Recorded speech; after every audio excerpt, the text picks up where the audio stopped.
Yes. Oh my god. We've upgraded. I really have been away for... I really, really have been away for too long. Alright, about to go to the intro, so need quiet a minute. Mm-hmm. Alright, muting mic.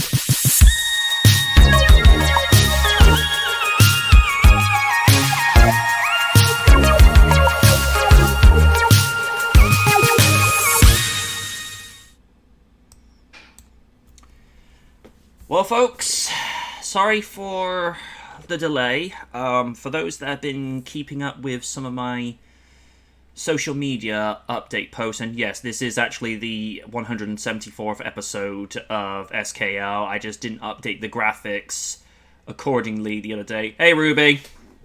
Ruby. Ruby.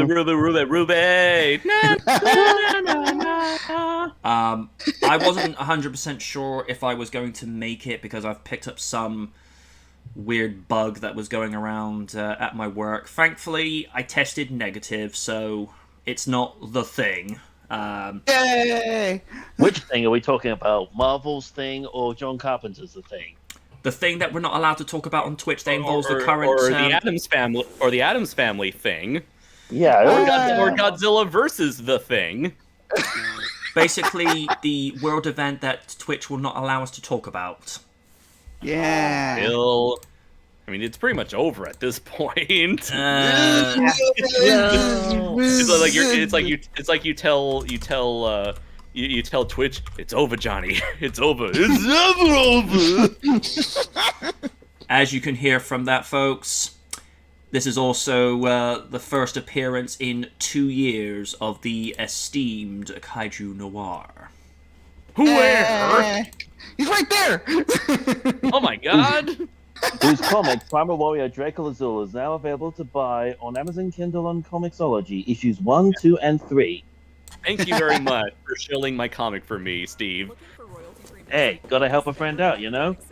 Absolutely. As an independent comic writer, I need all the help I can, all the help and support I can get, and in terms of like getting my stuff out there. So yeah, as he said, if you like giant robots, if you like them giant monsters, if you like yourself some Gundam or Power Rangers or Godzilla or whatever, check out my comic Mazinger Z. I know that's a pretty old one. Not many people appreciate the classics. Shogun Warriors for any of you old folks from the 70s and 80s. All of that good stuff. You can check out Primal Warrior Draco Azul issues 1 and 2 and 3 and the tie-in book Full Metal Chronicles, all available, as Steve said, on Amazon Kindle and Comixology. So buy it, read it, love it, share it. And Buy yours today. Is that a wild win, I see? Win? That you? When? I have a bit of quiet, so I was able to pop in for a little bit today. Oh my god. That's kind of the only reason why I haven't been making much appearance. I don't really get much quiet during the day. But It's a everyone's at Christmas- church, so yay! It's a belated Christmas miracle. And look I at her was make an not- entrance and be stealthy. I was not expecting you to show up, Win. Yeah. Wow. Band's back together, yay! So that means I'm gonna have Oh my to. god, we're back again. That means I'm gonna have to. Well, it's official. I'm gonna have to update the reveal for next week. If that's possible. A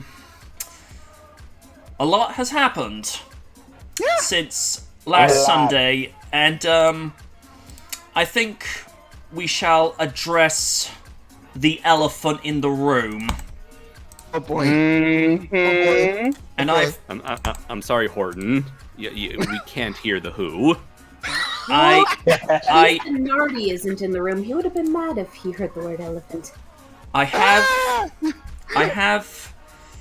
a piece that I've written to give my 2 cents on this. In fact, I'm gonna cut the future funk music just for a moment because I need to be focused on Not you, saying it. Ruby. Simply titled Will and Chris. Oh boy. It seems Lord Jesus. It Oh, seems no. like it's the only thing we can talk about at the moment. The slap heard around the world. I'd like to believe that Chris wasn't aware of Jada's alopecia condition, and I agree with Corey Coleman of Double Toasted saying that it was more likely coming from a place of flattery because he thought it was a style choice and a reference to 1997's G.I. Jane starring Demi Moore. And, you know, it's not nice what Jada's going through, but that is actually a good look for her. And, you know, I get that she would prefer to have her hair, but she does look beautiful. You know, with what little hair she's got. Hindsight being what it is, he probably should not have made the joke, and I get that Will was standing up for his wife, and yet he was laughing at the joke before. However, that does not excuse him walking up onto the stage and assaulting Chris Rock the way he did. It's irrelevant how hard Will hit him. Assault is assault, whichever way you spin it. And Chris could have pressed charges, and he chose not to. Also, I have to give Chris style points for his ability to continue to be professional and get the ball rolling. I know that Will has been in a difficult place as of late from what I've been hearing, mainly from Double Toasted, from marital issues to thinking about killing his father in the past. No joke, he actually admitted that. Oh, wow. Oh, Ooh-wee. Maybe we're seeing some issues bubble up to the surface, and if that's the case, then I think Will should seek help, for his sake and others, because this is not healthy.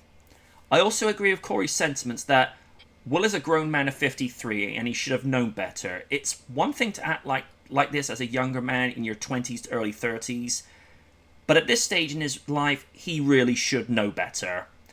On a lighter note, some of the memes that came from this have been hilarious. From a Yes! I have one. from a I have one too. from a well-edited video of Chris kicking Will off stage to Will walking up and cutting to Jazz from the Fresh Prince of Bel-Air being thrown out the door. So it's been a dicey situation all week, and you know, and it's been reported that particularly from Yellow Flash that 4 movie projects that were linked with Will Smith have very inconveniently been dropped, and one of those was Bad Boys 4. Ooh. Oh dear. And he's apparently been kicked out of the academy. No. He resigned from the. He Academy. resigned formally, yeah. Really? Whatever the fuck that means. Mm-hmm.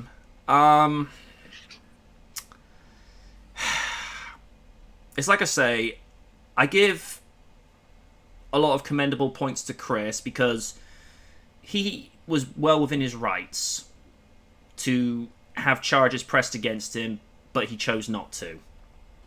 And that actually says a lot about his character to me. So, but again with Will, there's got to be something monumentally wrong in his head at the moment, considering him and his wife actually have had a very open marriage where he was apparently okay with Jada having a relationship with another guy whilst they were still together. And I'm like, okay, that's not going to mess with your head at all. That's the way it started.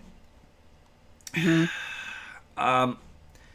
you think about how Will has been from the early days when he was a young rapper that got into a few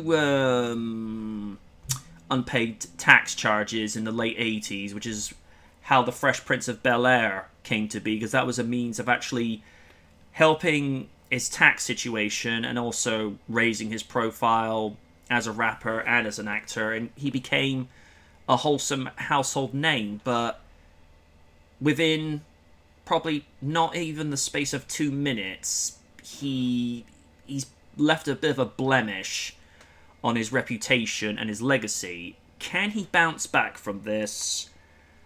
I'd like to believe he can. But I think it's going to be one of those situations like with RDJ when he had a fall from grace, and the same thing with Mel Gibson. they need to kind of go away and embrace what they've done, and then start finding ways to get their foot back in the door, because it was Mel Gibson that actually gave Robert Downey Jr.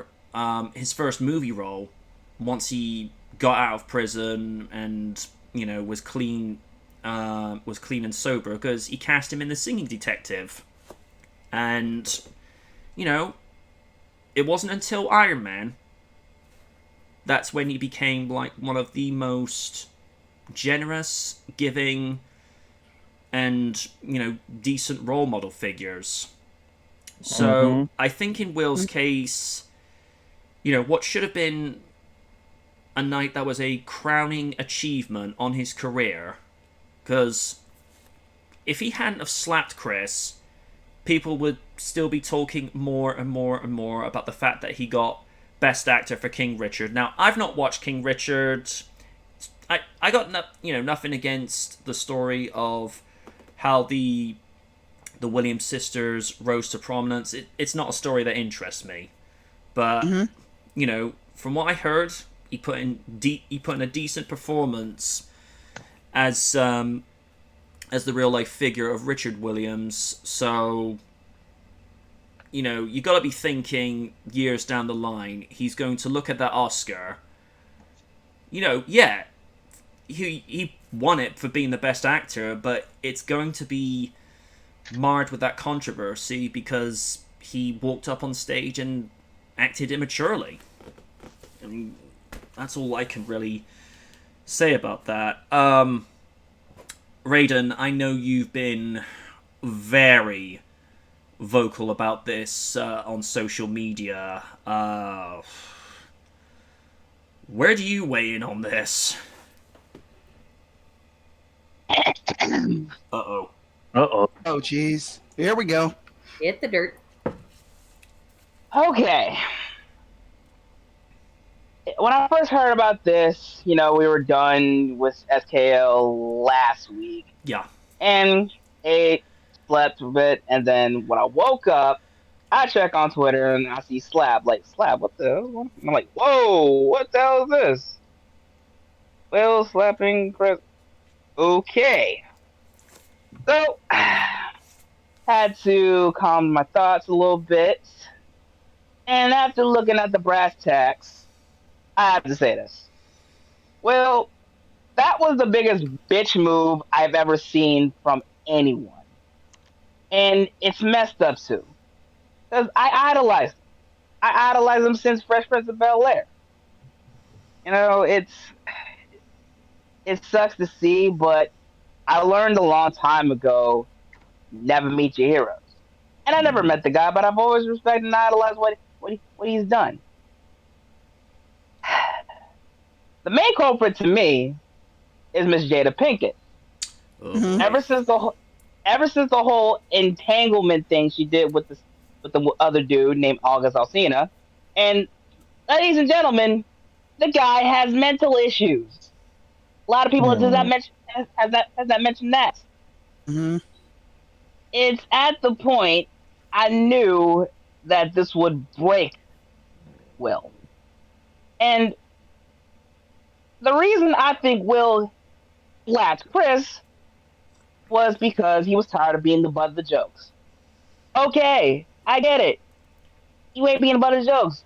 But to do that bullshit on national TV, people are watching from all around the world. That's ghetto shit to me. You're not ghetto anymore. This is Hollywood. Was he ever? And listen, Was he ever ghetto? Oh, I mean, He's certainly Yes, been not been ghetto a lot longer than he has been ghetto. mhm. he is from West Philly, so that should tell you that right here, right now. But as I was saying, what this whole situation to me is just it's a whirlwind of emotions. Like, I see women on Twitter say, "That's right, Will, defend your woman." Are you fucking serious? You're gonna co-sign that shit on national TV where the whole world's watching? Like, get the fuck out of here with that shit, yo. Mhm. Like, that'd be okay. I get it. Love makes you do crazy things. It's like, okay, especially when you're married to that one. yeah, it's the most dysfunctional shit I've ever seen in my life. And then here's a real kicker. First things first. Like you said, I commend Chris for being professional about that. And then when Will got the Oscar, he started crying. Like, get those crocodile tears out of my face. You know what you did wrong. And then I have to see you posting on IG on an apology. Nah. Apologize to Chris, man to man. I hate when people do that. Like, I'm sorry. Like, no. That does not make it sincere to me. With this whole situation, I think Will can bounce back from this, but like you said, this whole thing right now has tarnished his whole legacy. The fact that you let someone get in your ear, even if it's your own wife, who has an open relationship that has had you broken for so many years, you wanna act out on impulse and emotion? And he was laughing before he went and slapped him. Exactly. It's so ugh. And the joke itself was just, it was so mid-tier. It was timid. Yeah, Jane, aka a movie that has female empowerment. Exactly. Demi Moore. Like, are you serious? Honestly, if you ask me, if Will wants to heal, get as far away from Jada. Far away. Because if he's constantly going to be with her, he's going to remain broken until he's dead. And I'm sorry I have to say that. It not only is a bad luck to him, but it's a bad luck to me as African American. And half and half, I don't care, but it's like, and it's funny. Chris Rock said this years ago. You can't take black people anywhere. And we have evolved, but the ignorance is still there hidden. And what Will did on Sunday was possibly the most disrespectful thing to see as an African American. At this point, Will has lost a little bit of respect from me. Like I said, I used to look up to the guy, but after doing that, I don't know if I can look at this guy differently. I mean, you have Bel Air, which I probably will never see, but thanks to MJ, he gets me recast, and I hear about that finale. Holy crap! Yeah, that finale. Damn. But yeah, in conclusion, what Will Smith did was a total, and I might get heat for this, but at this point, I don't care. What Will did was a complete cuck move. Damn. Damn. Okay. All right. I'm done. Oh, Madam President, would you like to add anything to that? A little more tame. Don't get me wrong. When I first heard about it, like Oni and I were like literally about to go to sleep, and all of a sudden, he was hearing wrestlers comment about a slap, and it's like, what the fuck is he talking about?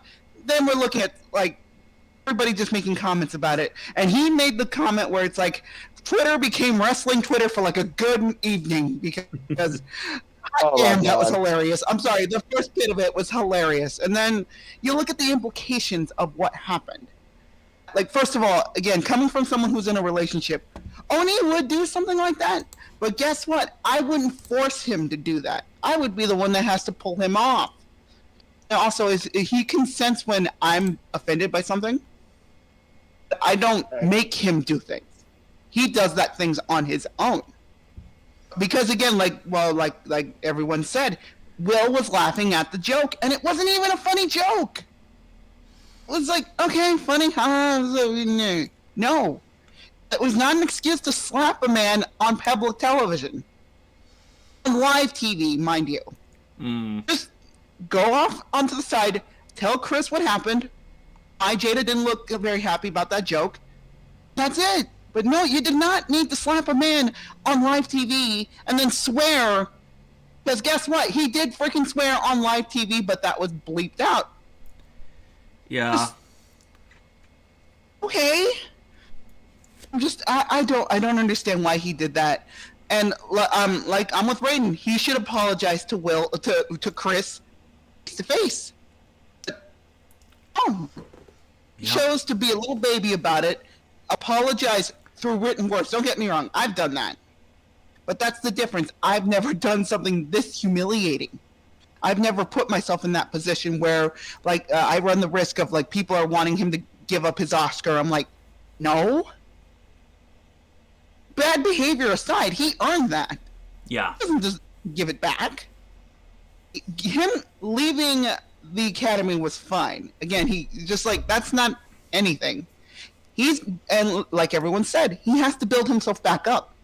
Because right back, him acting out of line brought him down, and he's probably going to end up blaming Jada for quite some time if he doesn't already. So, okay, just like even Jim Carrey's calling you out, saying that was disrespectful. Right. Mm-hmm. It's like, dude. Like, don't let your wife make your decisions for you. If you want to do something to defend her, that's fine, but don't let what she's doing affect what you're doing.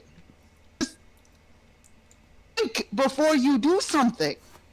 Exactly. Again, again, if it was in the heat of the moment, you were upset by that joke, that's fine. But you were laughing at it. And your wife showed, like, you wanted to show face to your wife. Okay. I don't see the point of that, and just I understand the humor. I get the joke. It was funny at first. It still technically is funny because, let's be honest, Will slapping Chris Rock is the new meme template. Mm-hmm. So, yeah. So well, congratulations, Batman slapping Robin. You've been replaced. I do like that one.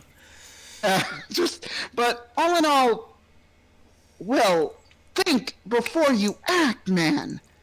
Now you have to make up for what you did. That's not going to end well for you. Also, it's going to get real worse since Chris is going to be doing his comedy tour. Oh boy! Apparently, tickets are selling like hotcakes. Oh! And not to mention, sorry. I was just gonna say, if anyone came out of this better than ever, it's easily Chris Rock. Oh yeah, pretty much. Easily.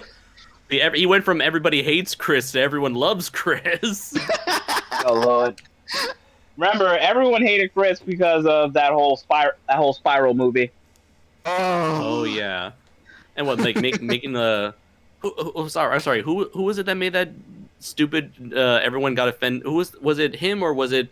The other comedian who made a joke about like a dollhouse and having a gay child, and then like Twitter got upset over him. I think that was I think that was Dave Chappelle. I don't think it was no, Chris Rock. Not Chris. No. Dave Who's the Chappelle other? was against trans rights. Yeah, my bad. Right. That's a whole other controversy there. Yeah. It was the other the short comedian. Kevin Hart. Kevin Hart. I think he's the one that made a joke.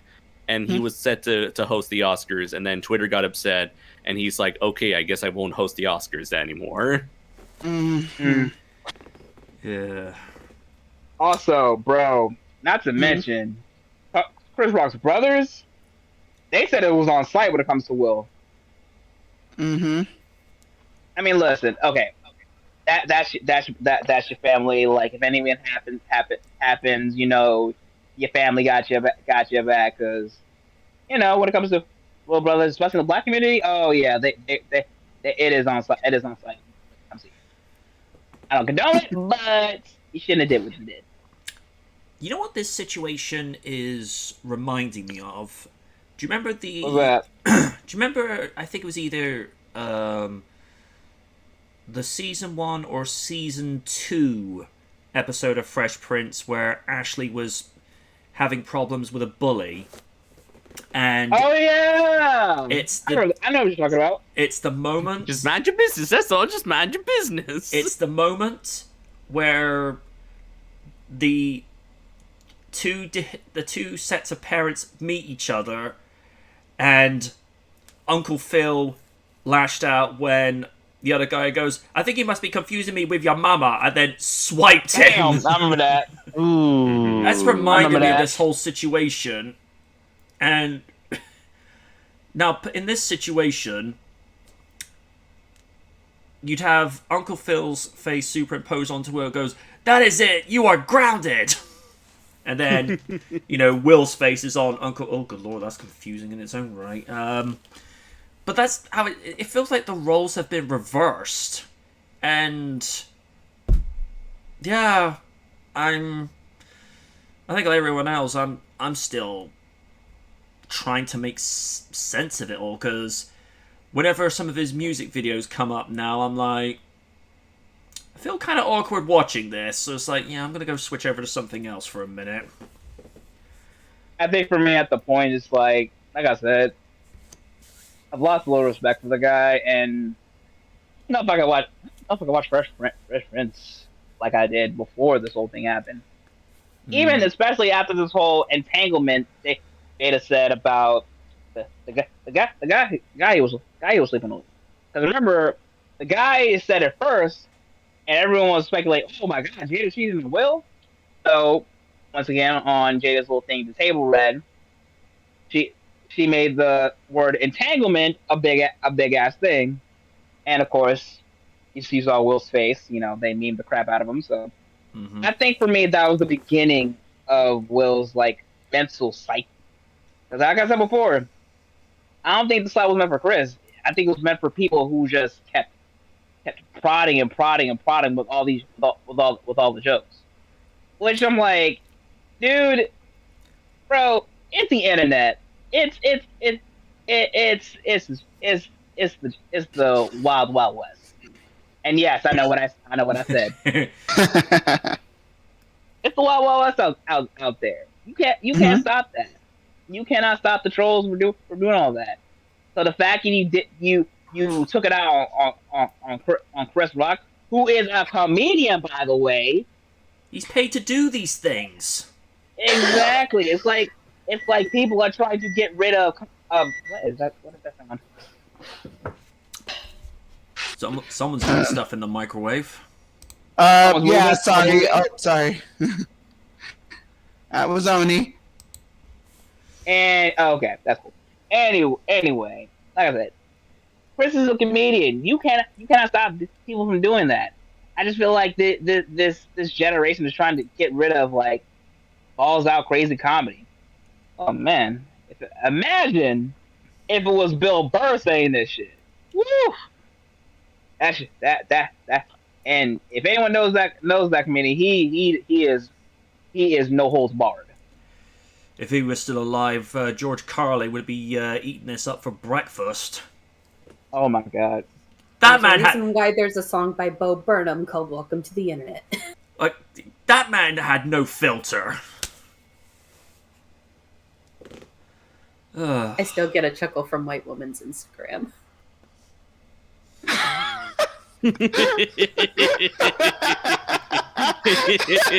Slap. Oh, good lord. Yeah, that is a good one. We're currently sharing Will Smith slap memes to each other on Discord. Folks. Oh, this one. I think Ring might get a kick out of this one. Hold on, I'm finding these. Let me see. I already posted the one with Aaron Yeager. Yo, Joe, I've seen that before. I don't know if you've seen this one. Oh, that's mean. Not as mean as Will Smith was to Chris Rock. Okay. Here's the thing. By attempting to hide, by attempting to quote unquote protect his wife's honor, he has now opened the floodgates to all sorts of jokes at his and Jada's expense. Yeah. Honestly, I feel like no.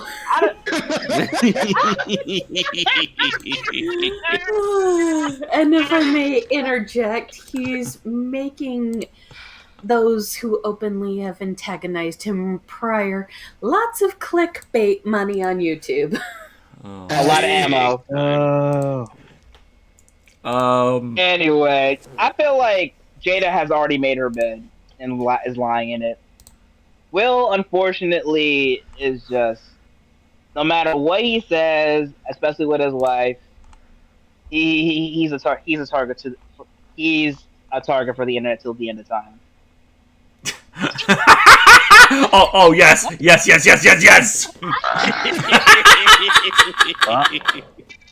You better be sharing these. I MJ. am.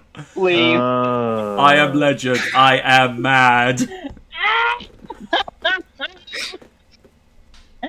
And they say the memes were dead. Depends on the memes. Oh my god. Oh god, not the James. Oh god, not the Rick. Not the Rick James one. No. Oh god, I already laughed. I already laughed at that shit enough. When? What do you make of all of this? Well, I will say it. I'm taken aback. One minute I'm kind of just lazily chilling in bed for a bit after waking up before having to get ready for work. I check my YouTube feed because I like to watch a video or two before I hop in the shower and throw clothes on. And next thing you know, I see the double toasted video on my feed, and I'm like, wait, what? I forgot the Oscars had happened that weekend because I don't really pay attention to television events these days because I don't really watch television. Nobody Neither does. And next thing you know, I'm watching this, and this is just so bizarre to me. Like, is this shit real? Is this really real? Will, is this real life buddy, or is this fantasy? I was waiting for that! Will, buddy, have you lost your marbles? I love that Chris Rock took it like a champ and with grace, but at the same time, Will, buddy, what happened to you? You used to be a big role model to people. Oh, no. Now you're being memed to hell, and you're giving these clickbait tubers extra money now. Because all they have to do is meme the shit out of you until it gets old. America gas prices. Oh god. I get that. Oh my god. Honestly, since I didn't really keep up with current events, I was not privy to the affair from 5 years ago. I get wanting to commit an act of chivalry and stand up for your wife, but my guy, that's not the way to do it. You, after the show, pulled Chris aside, especially given you were chuckling to the joke, and go, hey man, Jada took this joke pretty hard. She has a medical condition that kind of screws with her, and she's very self-conscious about it. So you might want to pull her aside and let her know the joke wasn't out of malice? Not go up and just smack him the way Randy Orton would do an RKO. No, we don't do that. Let's not start the RKO memes again. Good lord. Oh my god. That was not my intention. I just found one that's like, oh god, I hope this is. Hell, I've seen the various memes, anime memes, video game memes. Like, there's a whodunit mystery game I played on my birthday back in 2020 with a friend of mine called Danganronpa. There's a scene where one of the characters, Aoi Asahina, smacks Byakuya Togami, who's this just utter spoiled douchebag, the ultimate affluent prodigy. And someone photoshopped it to look like Aoi was slapping Byakuya. And I also play a game called Final Fantasy XIV, where someone actually took sprites from the game of Raban, the bodyguard to the Sultana Nanamo, smacking one of the future antagonists in the game, Ilberd. Oh. And under the caption is "Keep my sultana's name out of your mouth." One of the other memes I've seen is shit. Will Smith smacking Ric Flair, and Ric Flair falls over.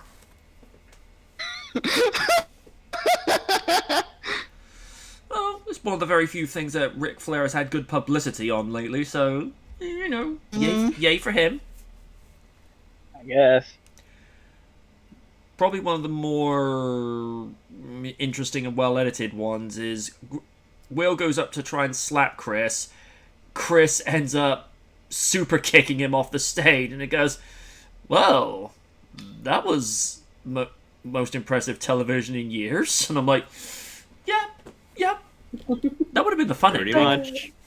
But yes, as I was saying, can Will redeem himself? Maybe in the next year or so if he lays low.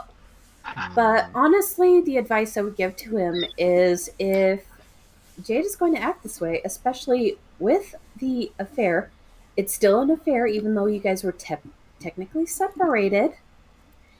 I'd get out of that. I would go get some needed help, take a sabbatical out of this, reflect, and come back refreshed. Take Chris out, give him a sincere apology, and maybe buy him a beer. Yeah, that's fair. That's the logical thing to do. Like I said, you don't go around bitch smacking people. And while, yes, I am a stan for chivalry, again, that's not the way to do it. And anyone who urges this, I'm sorry, but you're making women look weak, fragile, and we're not. We're really not. But this shit does not help our image. Just like how Raiden says it gives the African American community a bad name, it gives women a bad name. So I can definitely say an amen to you, O Zen Master. Oh, that? Wynn was And agreeing with your point from earlier. Yes, sorry. Oh, I was very wordy. Oh, I was agreeing wholeheartedly, and with that, I think I am going to hop out now, as many peeps are home. So Yay. I will give my input next podcast. Toodaloo! It was nice talking with you guys again. Likewise. Likewise. Take care, Dang, everybody. Take care, dang, Win. isn't Take that- care, Win. Take care, Win. Yeah. Okay, I'm sorry, but oh god, I could not hold my. I was trying to hold my left there. Yeah. You can just mute your mic next time. I'll try. I'll do that. I'll do that next time.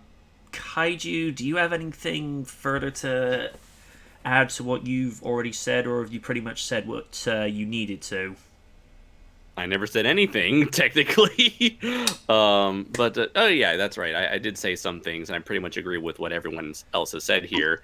I guess one thing I will add that it's so disappointing that for Will Smith to do this, because now, like, sure, it's the one thing that made the Oscars interesting this year, because we all know the Oscars is just one big self-congratulatory pat on the back from the Hollywood elite.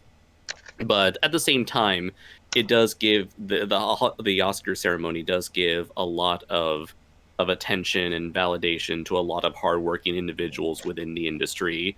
And of course, Will Smith had single-handedly, figuratively and literally, has stolen that chance in the spotlight for all of these hardworking individuals who have worked their asses off to reach the pinnacles of their career, including Will Smith himself. This is meant to be his big chance, winning his very first Oscar for Best Actor after he was nominated years ago for Ali. And of course, this should be the peak of his career. This should be, the thing that he's been working at for 30 fucking years. And of course, he again ruined it all for him. He ruined it for everybody. He ruined it for the African American community. He ruined this chance for everybody by making himself look like the biggest jackass on stage. Meanwhile, making Chris Rock out to be the hero of this story, like I said before. And I believe I was just told this, that there was recorded cell phone video of someone who was sitting like a couple rows behind Will Smith, showcasing that the moment Will Smith smacked the shit out of Chris Rock, Jada herself was laughing at that moment. She Yup, approved. yup. What? No. Yep. Oh What no, happened? no. You're right. You're absolutely right. I did see that video. Ugh, that was Yeah. not a So good. she supported this, and another a theory was proposed to me where it's very possible that Jada must somehow have. Of course, I don't know these people personally. I'm just sharing what I've heard, so I could be completely wrong off the mark here. But it's very possible that Jada just happens to have Will's balls in like a vice grip. Then it's very possible. Yep. It's very possible that like if there was ever a point where the two end up getting divorced, she'll take a good chunk of his fucking money in such a case. So I'm sure it's this point now where it's like Will has to do everything, do her bidding, like fucking Goldar and Rita Repulsa. Otherwise, Will's gonna be in big fucking trouble regardless. Which is kind of sad and kind of fucked up. But at the end of the day, I'm now picturing Jada as Rita. That's not messed up at all. Oh, the crazy part is she was actually wearing green. So We don't talk about that version. 2017 movie. We do not talk about that one. But yeah, it's like it does appear to be a rather sad, toxic relationship. And again, I can't really say anything big because I don't know it. I'm just like saying what I've been hearing. But from the looks of things, it appears to be a very toxic relationship where, yeah, nobody wins in terms of Will and Jada. And it's also on top of that, it's very unprofessional. Dude's over 50 years old. It's like it's really petty, like really petty bullshit. It's a fucking joke, even if it's an offensive joke. That's what Chris Rock is there to do, just to heckle some people in the audience. What was the other thing I wanted to bring up? See, I guess that's pretty much it. There's very little that I can add to the conversation other than, yeah, this is like a big mess. The funny thing is, though, I had no idea the Oscar. I was another individual who had no clue the Oscars actually happened up until people started spreading the news about the Will Smith incident. And I believe that I was like Sunday morning for me, so it was like Saturday night for you guys. I was recording stuff with a couple of friends of mine. And then all of a sudden, my friends were like, "Oh, so do you hear about the controversy at the Oscars?" I was like, "Wait, what controversy? What Oscars?" So hey, at the very least, Chris Rock was right. This was the greatest night in the history of television because this was the one thing that finally made people pay attention to the goddamn Oscars. Oh, I do remember one last thing, and that was, it's very clear that for all the virtue signaling that the Hollywood elite like to promote whenever they accept their awards, and they're like, "Oh, I like to hope that this is my performance will somehow contribute to world peace, and we can all, thanks to me, we can all work towards a better future, and we do not support sexism and misogyny and racism and homophobia, and we don't support any sort of this and that and this and that." The fact that this same group of people praising themselves for bettering the world through their acting or their movies or whatever, the fact that these people witness a man assault a dude on stage, and then minutes later, what was it, like 20, 30, 40 minutes later, the dude accepts his award, and they all gave him a standing ovation. It's like yeah, that bit I called bullshit on. Yeah, it's if it hasn't been made clear that the Hollywood elite are so full of fucking shit that just like proves to the world just what a bunch of hypocritical nonsense just spews out of their mouth, especially from Yeah. Will himself, saying like he wants to be a bastion of love or whatever. After again walking up and assaulting a man on stage in front of a large formal gathering on national television. Just Will Smith is full of shit. Hollywood is full. The Oscars are full of shit. The Hollywood elite is full of shit. Mhm. And it's just a bold. If anything, it at least shows like the true hypocritical face of this whole sham. Yeah. It's like what's the name of the director who was he was the director of the Pianist. He got I an think it was Oscar. Roman Polanski. Roman Polanski, that fucker. He Yeah. of course I'm pretty sure I cannot say what he did on Twitch. No. But Mhm. we all know what he did, and yet he was welcomed back with open arms and another standing ovation from Hollywood after he got his Oscar. And Harrison Even Ford, though he when couldn't was, accept it. and Harrison Ford, when he was presenting him with the award, he's got this look on his face to say, "I'm sorry, why is this happening?" Get off my stage. Yeah. Oh, good lord. Anybody remember when the worst thing Will Smith ever did was After Earth? We don't talk about that movie. Yeah. Oh god. Oh god. Oh god. Or Wild Wild West. No, I enjoyed that movie. I enjoyed that. I like that movie too. I even enjoyed Sean Hitch. Retros. I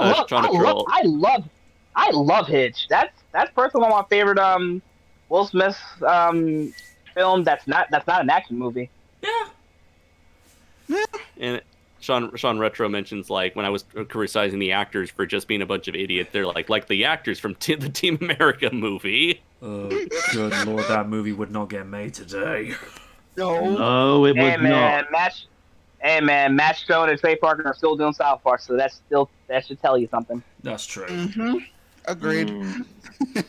However, given that this is a situation that involves comedians, there is one question on my mind. Mm-hmm. Oh. Where in the world is Ja Rule to make sense of this? Oh, Lord. Help me, Oh, Ja Lord. Rule. We got Ja Rule on the phone. Let's see Ja's thoughts on this tragedy.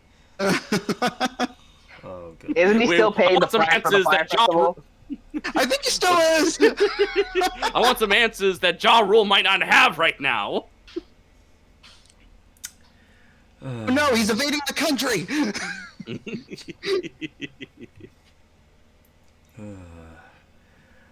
What about the frogs? Oh God, no, not that again. Don't start that again. Last and certainly never least, Sir Stephen, what's your thoughts? Mulligan. Fair I'm enough. sorry, but I'm Mad sorry. respect. I don't want to give any more of this drama any more of my time. Mm-hmm. Fair enough. Everyone has Yeah. said plenty enough about it, and quite frankly, I'm just sick of hearing it. Sorry, but that's my honest opinion. Fair enough. Yeah, I feel at this point, let's enjoy the memes Yeah. because they're everywhere. Onto a subject that would have been in one of the episodes a few weeks ago, but for whatever reason it just ended up getting lost in the shuffle. And that is Buffy's Sarah Michelle Gellar wants Spider-Man star to replace her in a reboot. Ooh. While we know that Sarah Michelle Gellar isn't planning to be involved in the Buffy the Vampire Slayer reboot, she suggested a very worthy successor to her mantle. The actress famously took on the role of the Slayer in the original series, though with a relaunch due to focus on a new iteration, many have speculated who could take on the role. As part of an interview in the book Into Every Generation a Slayer is Born, How Buffy Staked Her Heart by Evan Ross Katz, Gellar has backed one of the biggest actresses of the moment. I love Zendaya, she suggested.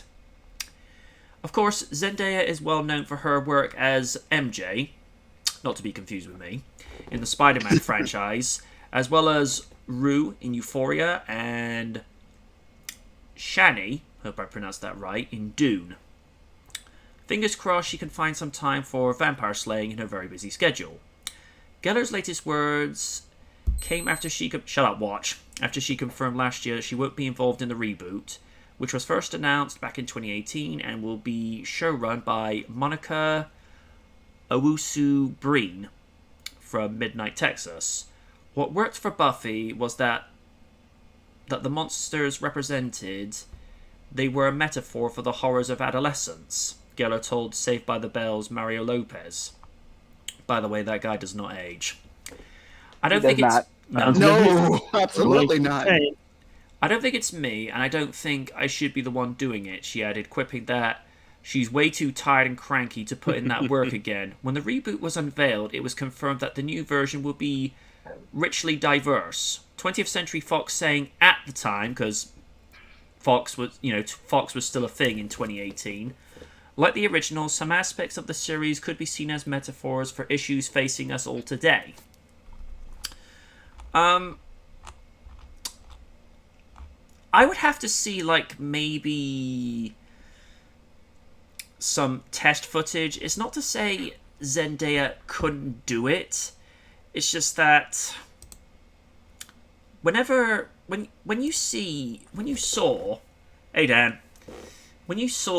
Sarah as Buffy, you didn't see Sarah Michelle Gellar. You saw Buffy Summers, because Buffy was an extension of who she was, in the same way that, you know, Tony Stark was an extension of RDJ, and hopefully with Ryan Reynolds, Deadpool just being an extension of his personality, I'm hoping it's just that and nothing more, because we don't like to believe that Ryan Reynolds does not go around committing homicidal acts against people for no apparent reason.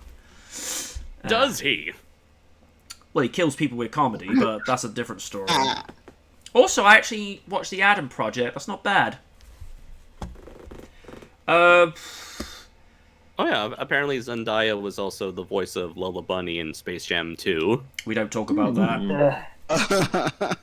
Because, interesting thing, Kathy Sose was originally attached to reprise her role, but for whatever reason, studio meddling got involved, and...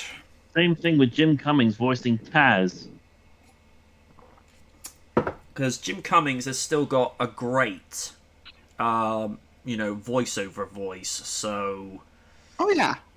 I mean... And for me, he is the main voice I think of when it comes to Taz. I mean, it's like originally... the original choice that Michael Bay wanted for Optimus Prime was George Clooney. No. Just no. Because he apparently... Now, I don't have evidence of this... He didn't want Peter Cullen because he said, and I quote, "I don't want some nobody playing my version of Optimus," and apparently... How dare you, sir? Apparently that got out. Excuse me? And he was kind of pressured by the studio. You gotta get Cullen.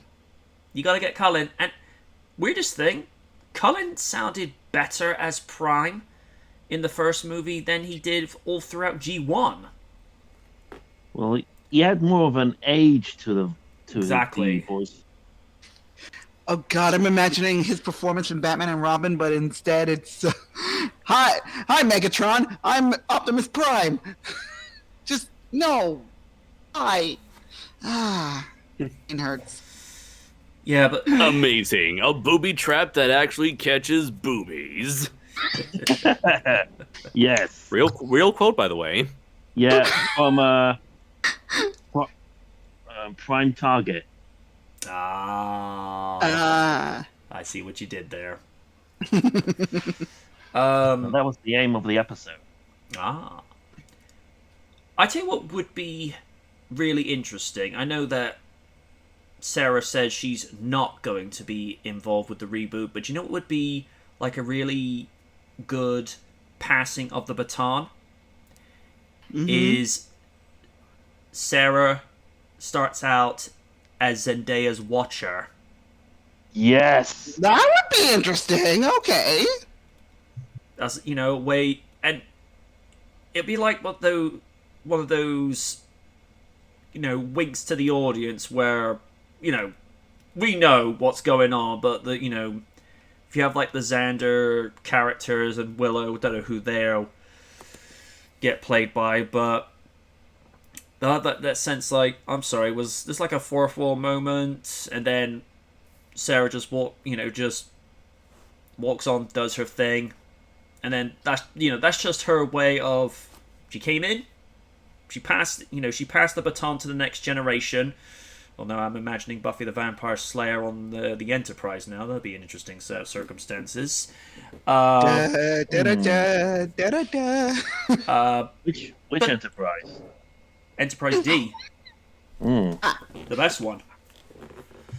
But like I said, For the road. that'd just be her way of passing the torch, and then she can just go and move on, because Sarah's pretty much set up for life now. She doesn't really, I don't think she does that much acting now anyhow. She tends to focus more on her family and cooking.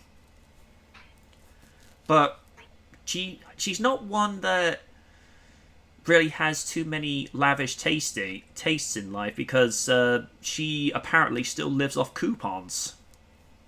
Oh, nice. Yeah, I was watching like it might have been a top 10 Mojo video, which I really gotta stop watching those things.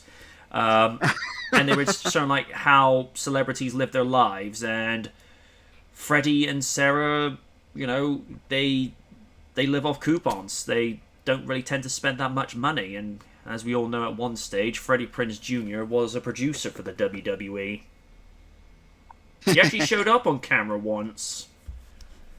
Actually showed up as Vince McMahon's doctor. It's like, oh, no. You need a whole faculty to handle that person. Lord Jesus. Yes. I don't know. Litz, you're pretty much the Buffy superfan with this. What do you make of the idea of Zendaya practically being hand-chosen by the definitive Buffy? I mean, I gotta say, I'm the one who brought it up, and when I saw it, I'm like, I can see that, because, again, some people don't like her performance as MJ. I have no real problems with it. Just I wish they had gone with a different character, but again, what do I know? But again, I do see Zendaya being a bit like snarky. Like, again, Buffy was known for her sass, and I can see Zendaya, like, to some degree channeling that bit of sass, but just giving her own flavor to it. Whatever they decide to do with the script writing, because don't give it to Joss Whedon. Don't do that anymore. Oh, No. Oh God, no! Not that hack. Yeah, but again, I can definitely see Zendaya channeling the role of, again, if they do go with the name Buffy Summers, or if they go with a different name, that's fine. But they're probably gonna have to go with the name Buffy, because again, you can't reboot a show about Buffy and change the name. That wouldn't make any sense. No. So I have to say that I'm okay with that. And if that, again, it's coming, the choice is coming from the woman herself. So yeah, go for it. And again, I do like Zendaya, so I don't have a problem with Zendaya being the new Buffy, if that's where they go with that. So well, we'll see what happens. Also, if they bring back the character, you're probably going to correct me on this again, Kendra. Indra, yes.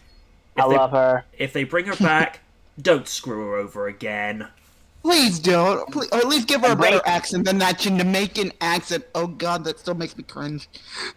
And bring back Bianca Lawson. She was great in that role. Yes. That's a woman who hasn't aged either. Whew. Oh, you know what they say? Black don't crack. Mm-hmm.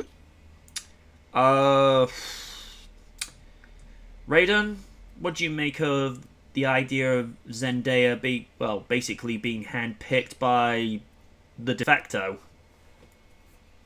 Honestly, I think it's a great passing of the torch. I mean, for what is worse, Zendaya has had a little bit of up and down when it comes to Hollywood, but I feel like she's definitely got her groove, especially when it comes to Euphoria.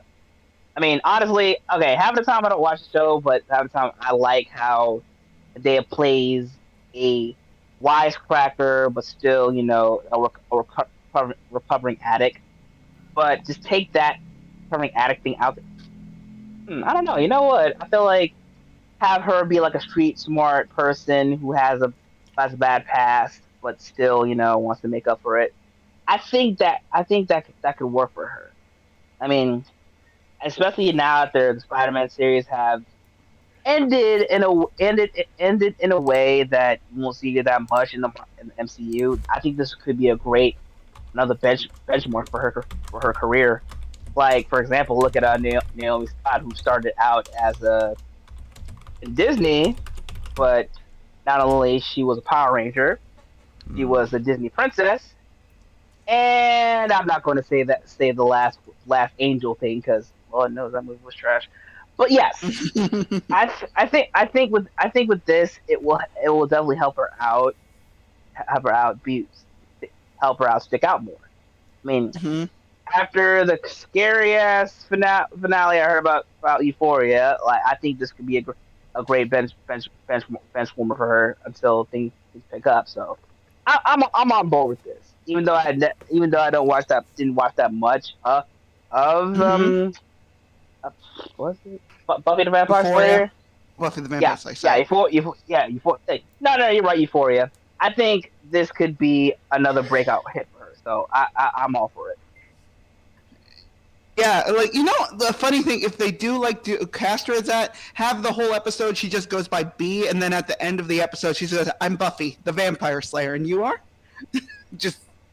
I don't know. I kind of want to call back to that because I feel like someone who's street smart like that would not own the name Buffy until like she like you know what? I'm just gonna own up to my name. If that's what they're going with. Can you imagine like this is gonna be sounding really bad, punish and cheesy, but if they have like their sort of witty, sarcastic writing that the series had, goes, "I'm Buffy, you're a vampire, and I have a staked interest in you." Oh! That's so bad I should have said that. Oni will probably hear that later and go, "Okay, Punjar, now.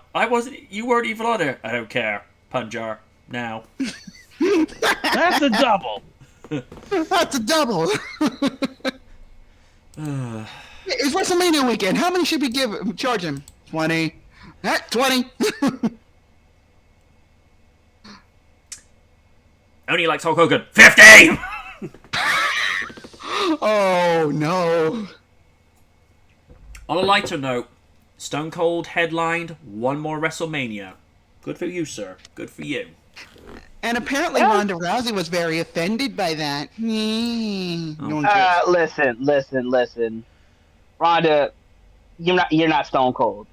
Nope. You haven't built up a reputation like he has over the God. years.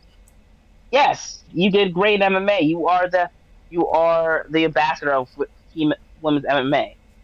If only your attitude spoke volumes, like your other Yeah. competitors.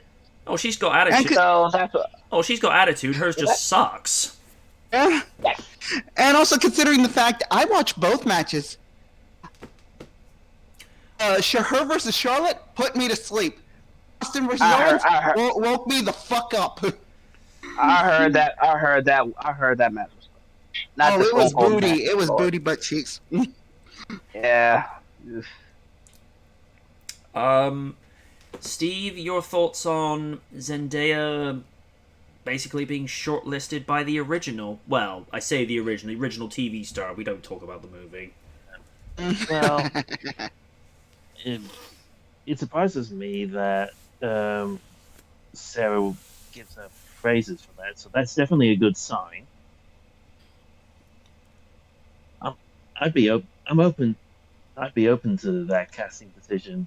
Just depends if the studio is willing to follow her line of thinking. But I'm just taking it with a wait and see attitude. That's fair. What does Mr. Noir think? I like it. Awesome.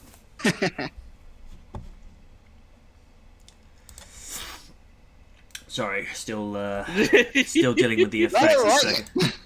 Yeah. Yeah, not much I can really say there because I unfortunately haven't seen anything of Zendaya's work outside of the Spider-Man movies, which I generally liked her in mostly the second two over Homecoming.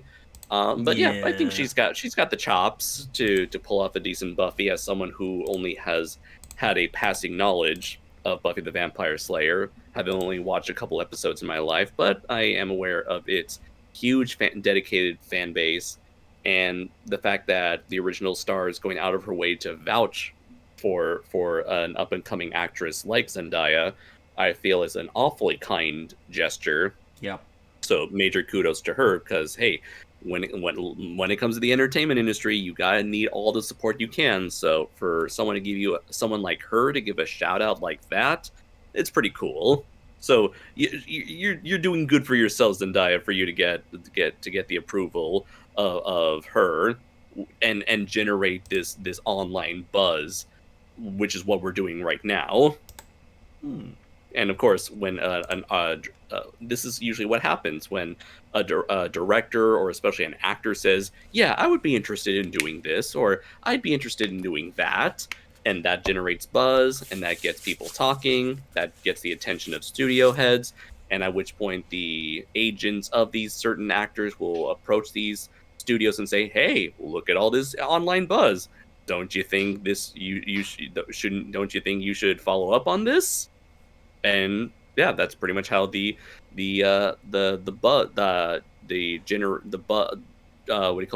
hype generating cycle goes in Hollywood.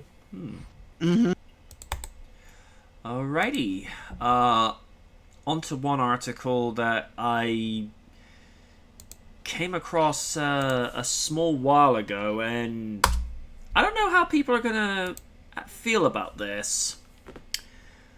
The Flash theory: Supergirl is Christopher Reeve's Superman's daughter. Okay. Oh wow. It's no secret that The Flash will adapt Jeff Johns and Andy Kubert's iconic Flashpoint storyline and pay tribute to the different eras of DC. However, many fans are wondering how Supergirl fits into this story since she wasn't a main character in the comic book arc. By the way, watch the animated movie version of that. I think is brutal. Especially Aquaman is like, go ahead, make a joke. I dare you. Because he does not mess around in that movie. He does not. However, many fans... What if her role is more important than we think? What if Supergirl is actually the daughter of Christopher Reeve's Superman? In Flashpoint, The Flash, Batman, Thomas Wayne, and Cyborg find a weakened Superman who was contained since birth, not being allowed to become Earth's hero like he was in the main universe. They release him and he ends up becoming an asset and helping the heroes. It's clear that The Flash will loosely adapt Flashpoint, as it already deviates from the source material in several big ways. For once, it appears as if this movie will be the one to bridge together the multiverses that DC has created and establish some form of rules or canon. Second of all, it's set to tip its hat to DC films past and present, particularly Michael Keaton and Ben Affleck's Batman. I'm more excited to see Michael Keaton back in the cape and cowl. The chances are good that Sasha Calle's Supergirl will take over the role of Superman in this adaptation, though as she'll be the Kryptonian the heroes find locked up, but her link to the past could be significant to the master plan of the film. What Keaton did for Batman, Christopher Reeve did for Superman a decade before. Valid. He's iconic in the role, and everyone knows that without 1978 Superman, the comic book movie genre might not exist today. Sadly, Reeves passed away in 2004, preventing him from joining Keaton in this multiverse adventure. Excuse me. That said, Callie's Supergirl could be a way to respect the past by introducing her as the daughter of Clark Kent and Lois Lane. he might have been kept captive in a cryogenic chamber or through the use of a power dampener like Flashpoint Superman. In the comics, Clark and Lois had a son called John Kent who went on to become Superboy.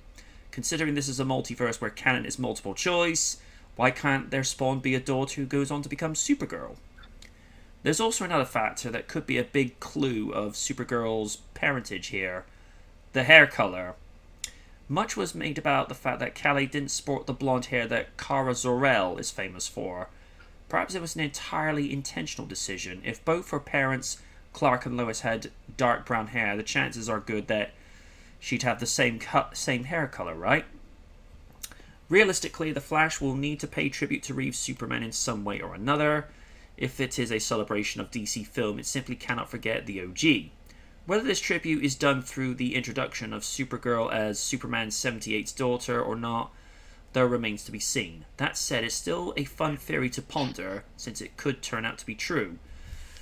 Tell us, do you think the Flash's Supergirl will be introduced as Christopher Reeve's Superman's daughter? Let us know in the comments below.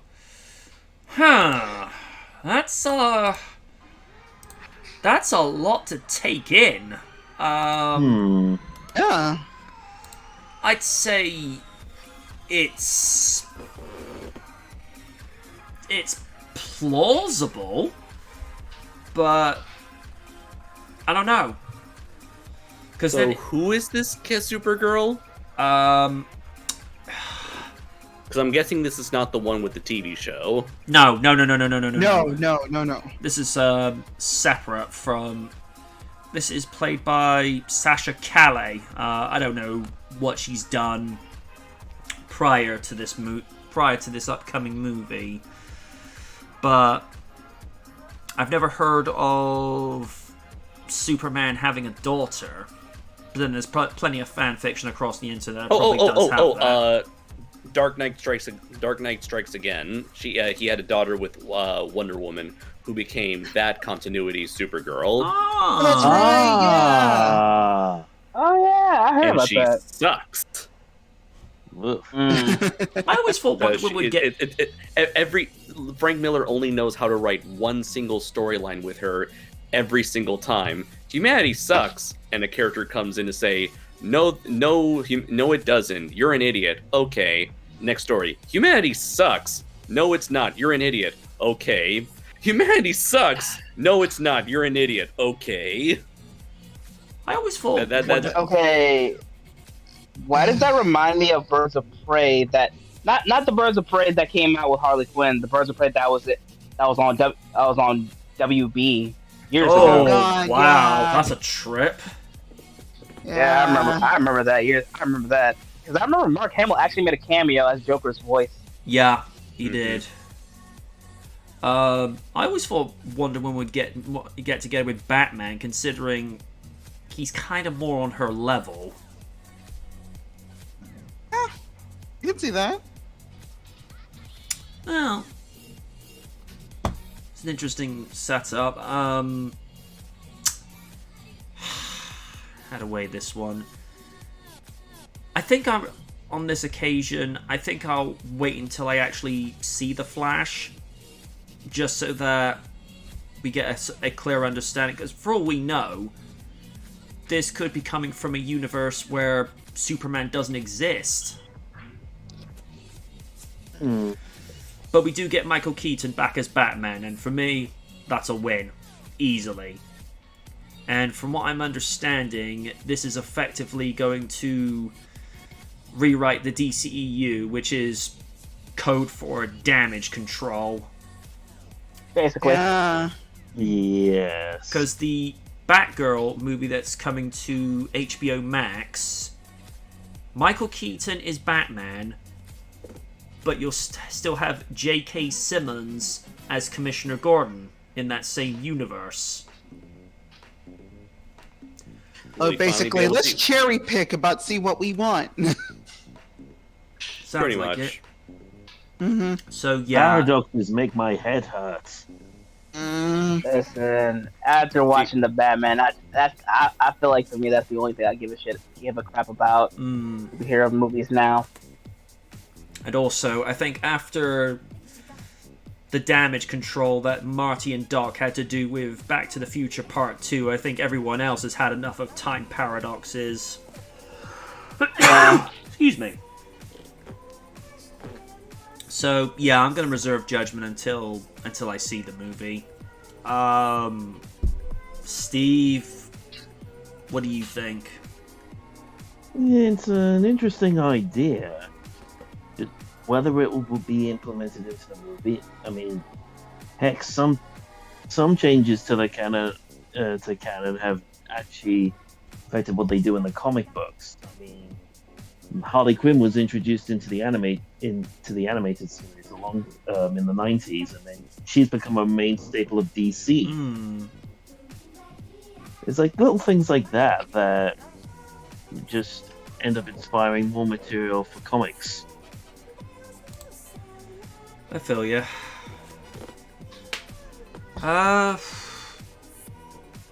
Lids, what do you think? I mean, it's an interesting thought. Just like the potential for what they could do, and I mean, if they want to go with the route of that, maybe instead of him being a daughter, maybe it's the clone of this particular Superman. And it's like they've been trying to create clones for some time, could set up for a movie where it's like she's fighting a bizarre version of Supergirl or whatnot, or of Superman. I don't know. You can play with that all you want. You can play fast and loose with whatever you want. It's the multiverse. Do what you want. But again, if that's what we're doing, and if she is the clone or the daughter of this particular Superman, you could see a moment where like Michael Keaton Batman looks at her and say, "You remind me of your father." It's a thought. It's like, because again, we don't know how the Supergirl's going to be like, whether she's going to be optimistic or a beacon of hope or whatnot, or we don't know where they can go with this character. So if she is the daughter of this particular Superman, cool. All right, I can see that. Just do whatever you want with it. Just don't completely screw her up. Like a certain Supergirl movie we don't want to talk about from the 80s. No. The weirdest thing, when you look at Helen Slater in the costume and the way she would actually pose, you look at her and think, yeah, that does look like the ideal Supergirl. And then you start watching the movie and you're like, kill me. Why? And I think, what was it? That movie was like, came out not too long after Superman 3, and after that you're like, okay, Superman 3 doesn't look so bad compared to this. Like, Superman 3 has its problems, but it's not Superman 4. We don't talk about that movie. I mean, especially like flashbacks. Considering the visual effects were so cheap. I mean, I know people say it's a product of its time, but considering the chroma key work from the original movie, which was 9 years older than the fourth movie, looks superior. But then again, from what I understood, the financial company that was backing Superman 4 were known for being penny pinchers. Because they didn't have the Soul Kinds backing that, and they had like, I forget the name of the financial backing group, but they, even Nostalgia Critic pointed out in the review that they were known for taking their, the money and spending it elsewhere. So yeah.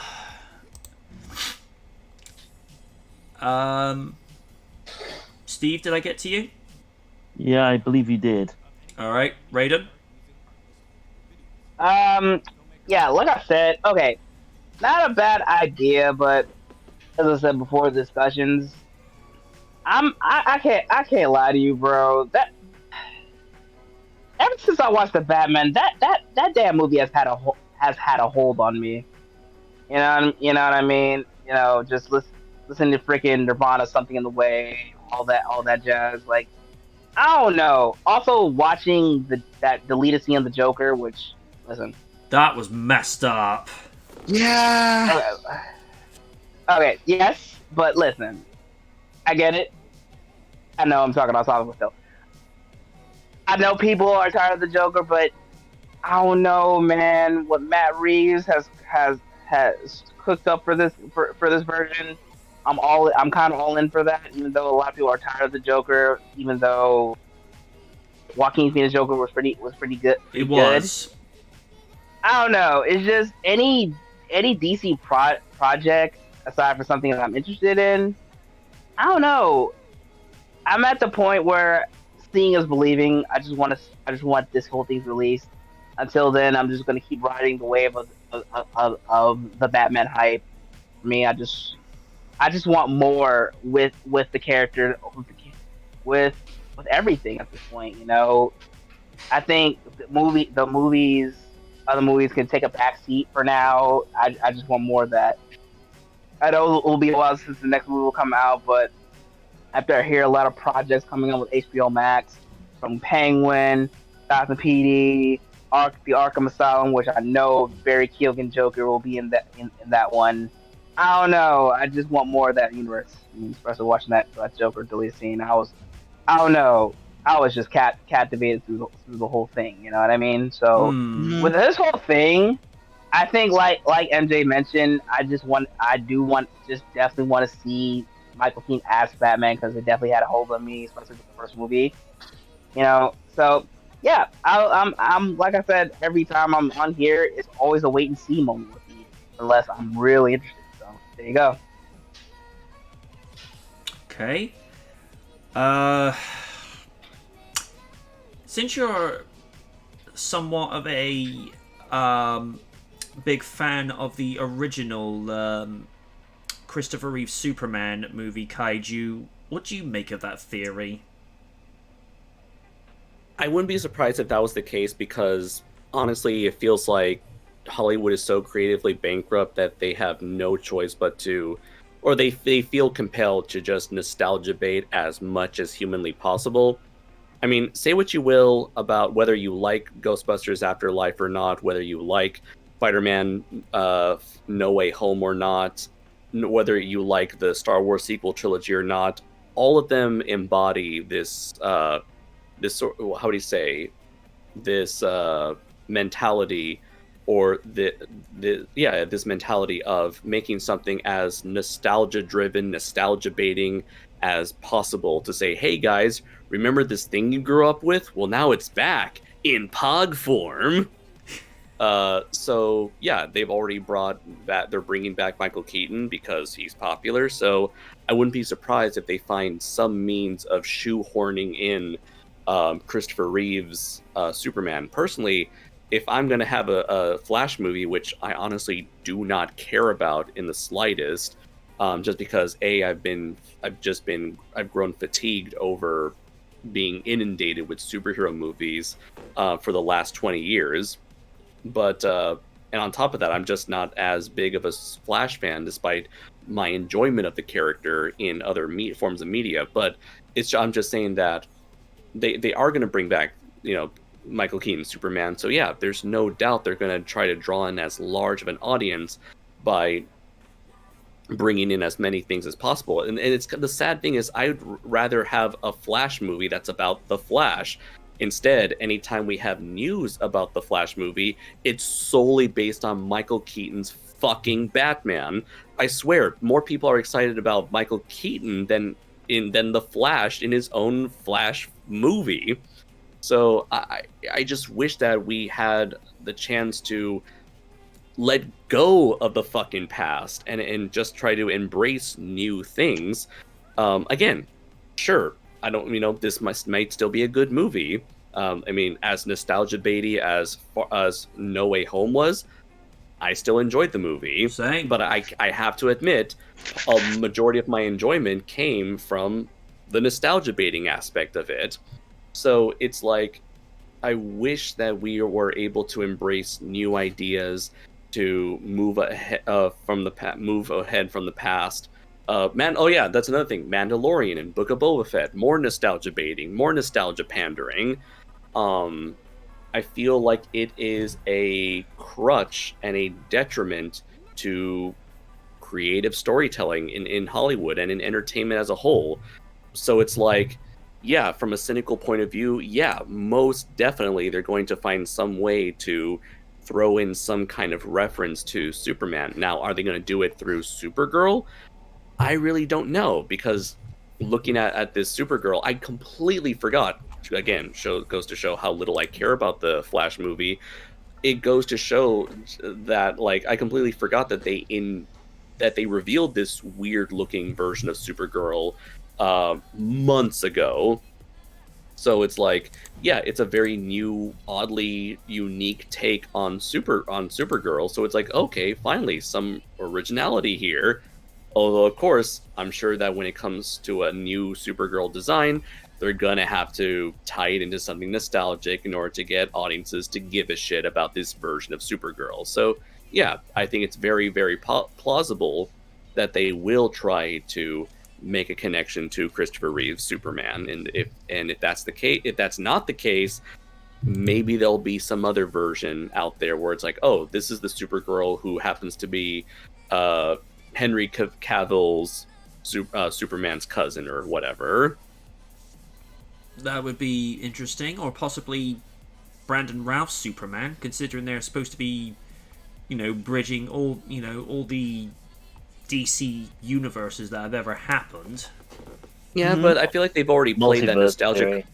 I feel like they've already played that nostalgia card already with the TV universe's Crisis on Infinite Earths when they brought him back as a pseudo Kingdom Come version of Superman. I did actually like in one episode where he ends up having like a fight with someone, and they gave like a nod to Superman 3 where he just says, "That's not the first time I went crazy and fought myself." I thought, okay, so what you did there.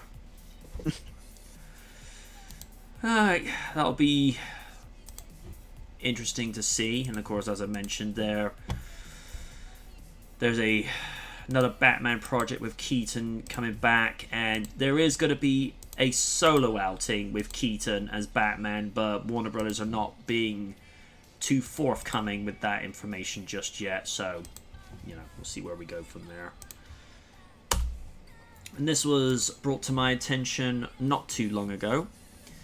Sonic the Hedgehog 2 sneakers announced. Now, if you recall, last time they had replica sneakers that were made in conjunction with Puma and the Shoe Surgeon, but these were severely limited to, I think, something like maybe 5 pairs that were ever made, whereas this time I think they've listened. This time his sneakers are being made by Fila, but the price tag is $110. But considering what you're getting, Ouch. yeah, Not too bad.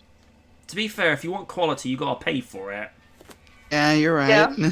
Do they have any in size 13? Let me check on a different browser a second.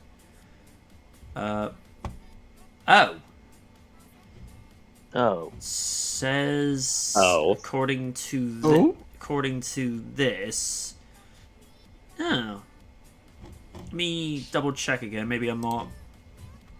Maybe it's because of the UK browser setting. No, that shouldn't be the issue at all. If I just type in Sonic 2. Oh! Nope. Oh. For whatever reason, that seems to have disappeared off there, but I'll read it as verbatim. Paramount Pictures and Fila have teamed up for sneakers inspired by the iconic shoes that Sonic himself wears in Sonic 2. It's not the first time that Sonic has had officially branded shoes, but it's the first time the shoes as they appear in the movies have come this close to accurately representing them in the real world. And given them that the sequel film is set to replace in the United States on April 8th, the timing is basically perfect. More specifically, Fila announced that the Ray Tracer Evo Sonic 2, which is described as a unisex slip-on sneaker inspired by the iconic shoe as seen in the film. Pairs cost $110 and are available on Fila's official website, though stock availability seems to be fluctuating wildly as folks try to grab a set for themselves. You can check out what the new shoes look like for yourself below. In fact, I'll open it up in a tab there. Ooh, oh yes. Yes, those look gorgeous. And I can say, having seen the movie, it is a ride. Yeah, looks So- good. Then again, I did see it in the 40X. Nice. Although one thing I will say, there was like one moment that really took me and one of my friend who I saw it with by surprise, because you see Robotnik, because 40X has extra things like you get water effects, lighting effects, and the seats move depending on what the situation is. You see Robotnik trying to make a beverage. He ends up spitting it up, but the thing was, in the screen, there was literally like jets of water like spraying it in your face. Lovely. That took me a bit by surprise, but I found it hilarious. I wonder if they'll do that for Jurassic World Dominion. Oh no! Especially not with the Dilophosaurus on screen. Oh, good lord, no. Oh God. After settling in Green Hills, Sonic is eager to prove he has what it takes to be a true hero. The synopsis read, his test comes when Robotnik returns, this time with a new partner in Knuckles, in search for an emerald that has the power to destroy civilizations. Sonic teams up with his own sidekick, Tails, and together they embark on a globe-trotting journey to find the emerald before it falls into the wrong hands. As noted above, Sonic 2 is currently set to release on April 8th. The sequel will see the return of the principal actors from the original, as well as Idris Elba as the voice of Knuckles and Colleen O'Shaughnessy as the voice of Miles Tails Prower. Sonic, the original film, is currently available to purchase on home video, digital, as well as on Blu-ray, DVD, and 4K Ultra HD.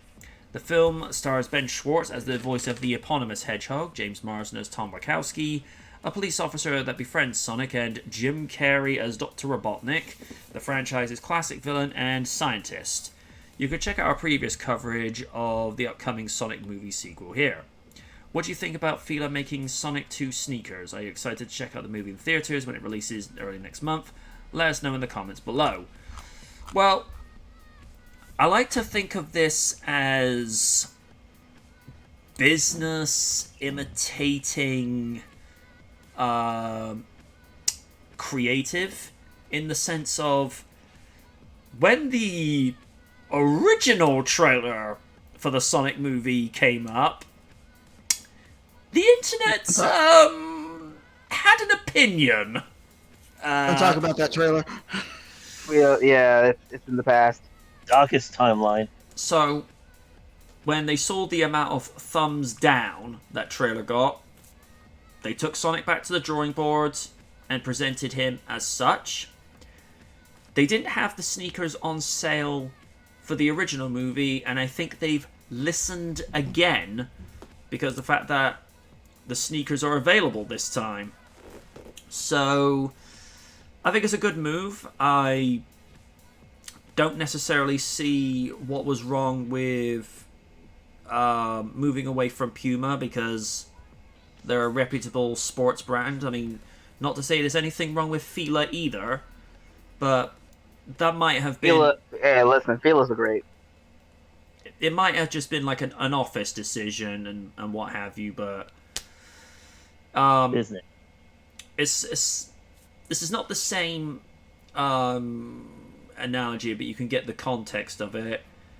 Silvervision had released home videos for WWE in the UK for decades, and they had a good standing relationship, but then for whatever reason WWE switched over to Fremantle, and Silvervision said it was an office decision by the WWE. They had nothing to do with it. So just look at it for what it is.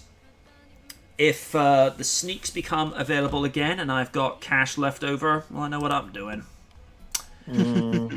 Because why not?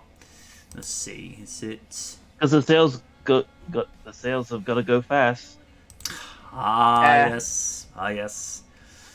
But as provided they become available again, because I think that's probably the reason why nobody's able to see it on the website. It's probably because they've literally flown off the shelf. Either that, or they're coming out when the movie comes out in America. That too. I'll be also looking to see if they actually start releasing them via the Fila UK website, because I don't have a problem, ordering from the American one. It's just you gotta pay import charges, So, yeah, it looks cool, and if I get the money, I can actually say I own a pair of Sonic sneakers. But I think I found an article which explains why. Go ahead. Due to high, I'll just post this into the chat. But apparently, high orders have caused the site to crash. Well, I can't say I'm surprised.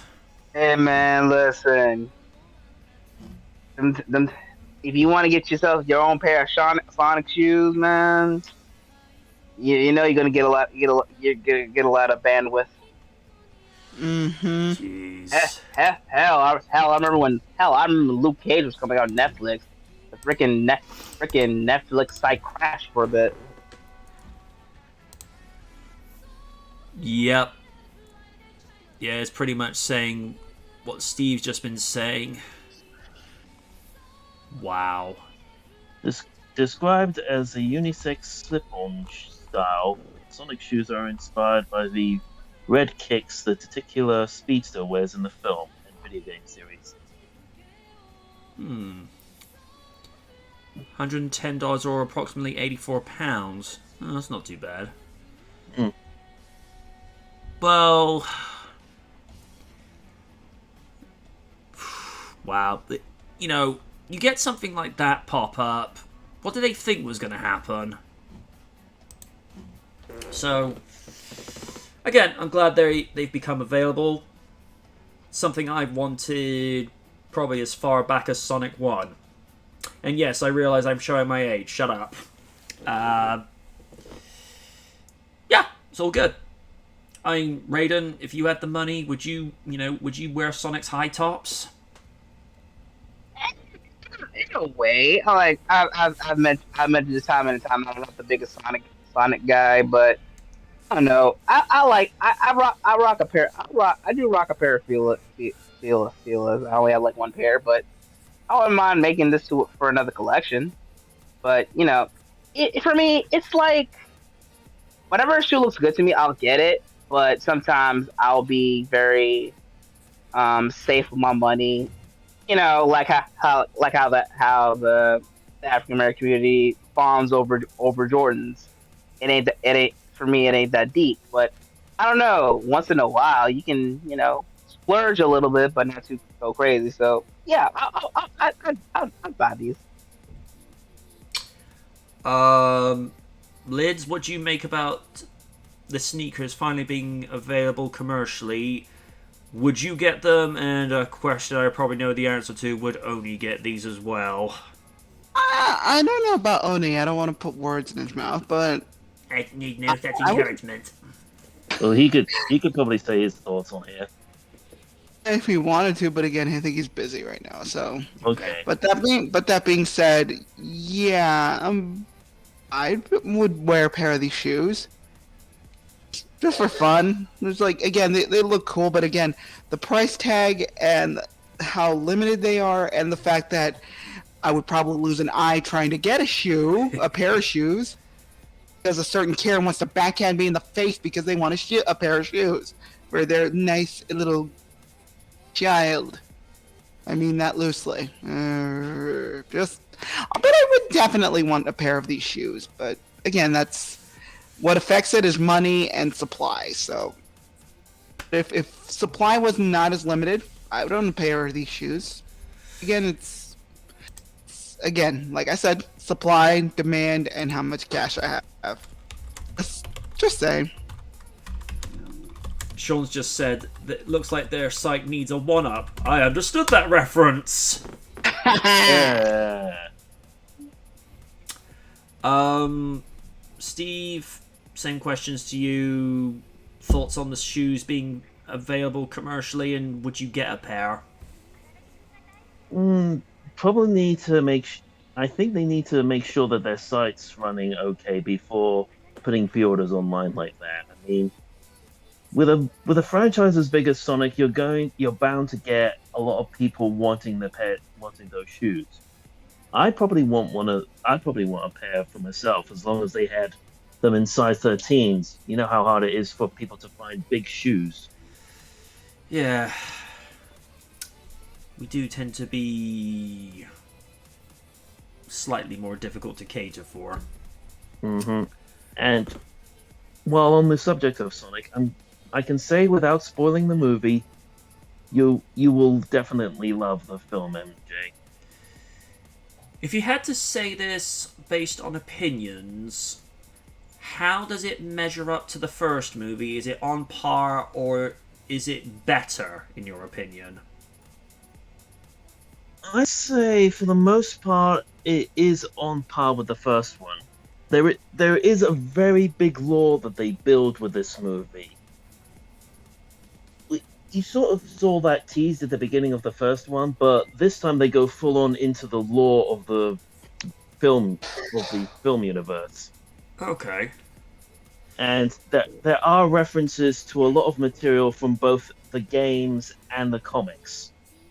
Well, I know about the Bob Beakey reference, because that was shown in the trailer, where they're at this bar out in the woods, and Sonic has got all these like thermal gear on, which is a nod to his undercover alias in the Fleetway comic book series. Someone, I will not give names, descriptions, or handles, someone decided to upload the first 3 minutes of the movie onto YouTube. No. Oh. Yikes. Oh no. All I will say, without giving away too many specific details, another iconic Zone theme is given the orchestral treatment to where, you know, this movie is taking itself seriously. And, well, Sonic is... I don't know how to say this without... Spoiling? Yeah, he kinda does a couple of cringy things, including making a reference to an iconic movie moment involving Tom Cruise. I will let you draw your own conclusions on that one. I'm not saying anything more. Ah, okay. And he's doing this to... I don't know if I'd necessarily call this particular rapper famous, because I can never remember his name, but he's the one that released the record Here Comes the Hot Stepper, Murderer. Any Kamozi. Yeah, he's basically doing stuff around the house whilst that's playing in the background. I'm like that one, like I'm sort of reacting like Apu at his wedding when Homer comes in as Ganesh and Apu's like, oh no. I'm just looking up thinking, Oh, help. But what we have to remember is, in this version, Sonic is still a kid, so to him, this is all cool and amazing, and then he'll probably get to his 30s and it'd be like, it's like whenever you go through your Facebook memories and you see stuff that you wrote 10 years ago and you think, did I really write that? Yeah. Because Gosh. I see some stuff that shows up in my Facebook memories and I'm like, oh good lord, why would I write that? And of course with some certain people, you question, what they were doing last week, let alone 10 years ago. Well, we're not going to give away references, but I will say no more. Granted. Yeah. I'd say that's a person who's still living 10 years ago. That's a name I've Unfortunately, heard in quite some time. Yes. mind if you talk about that off air, about that whole situation? Yeah, I'll give you a little heads up with that. But yeah, I'm looking forward to what the movie's going to be giving, and from what we're hearing from Jim Carrey as well, this might be his last performance. Because I did hear about that. Yeah, I wasn't too sure about whether that was 100% because the day it was posted.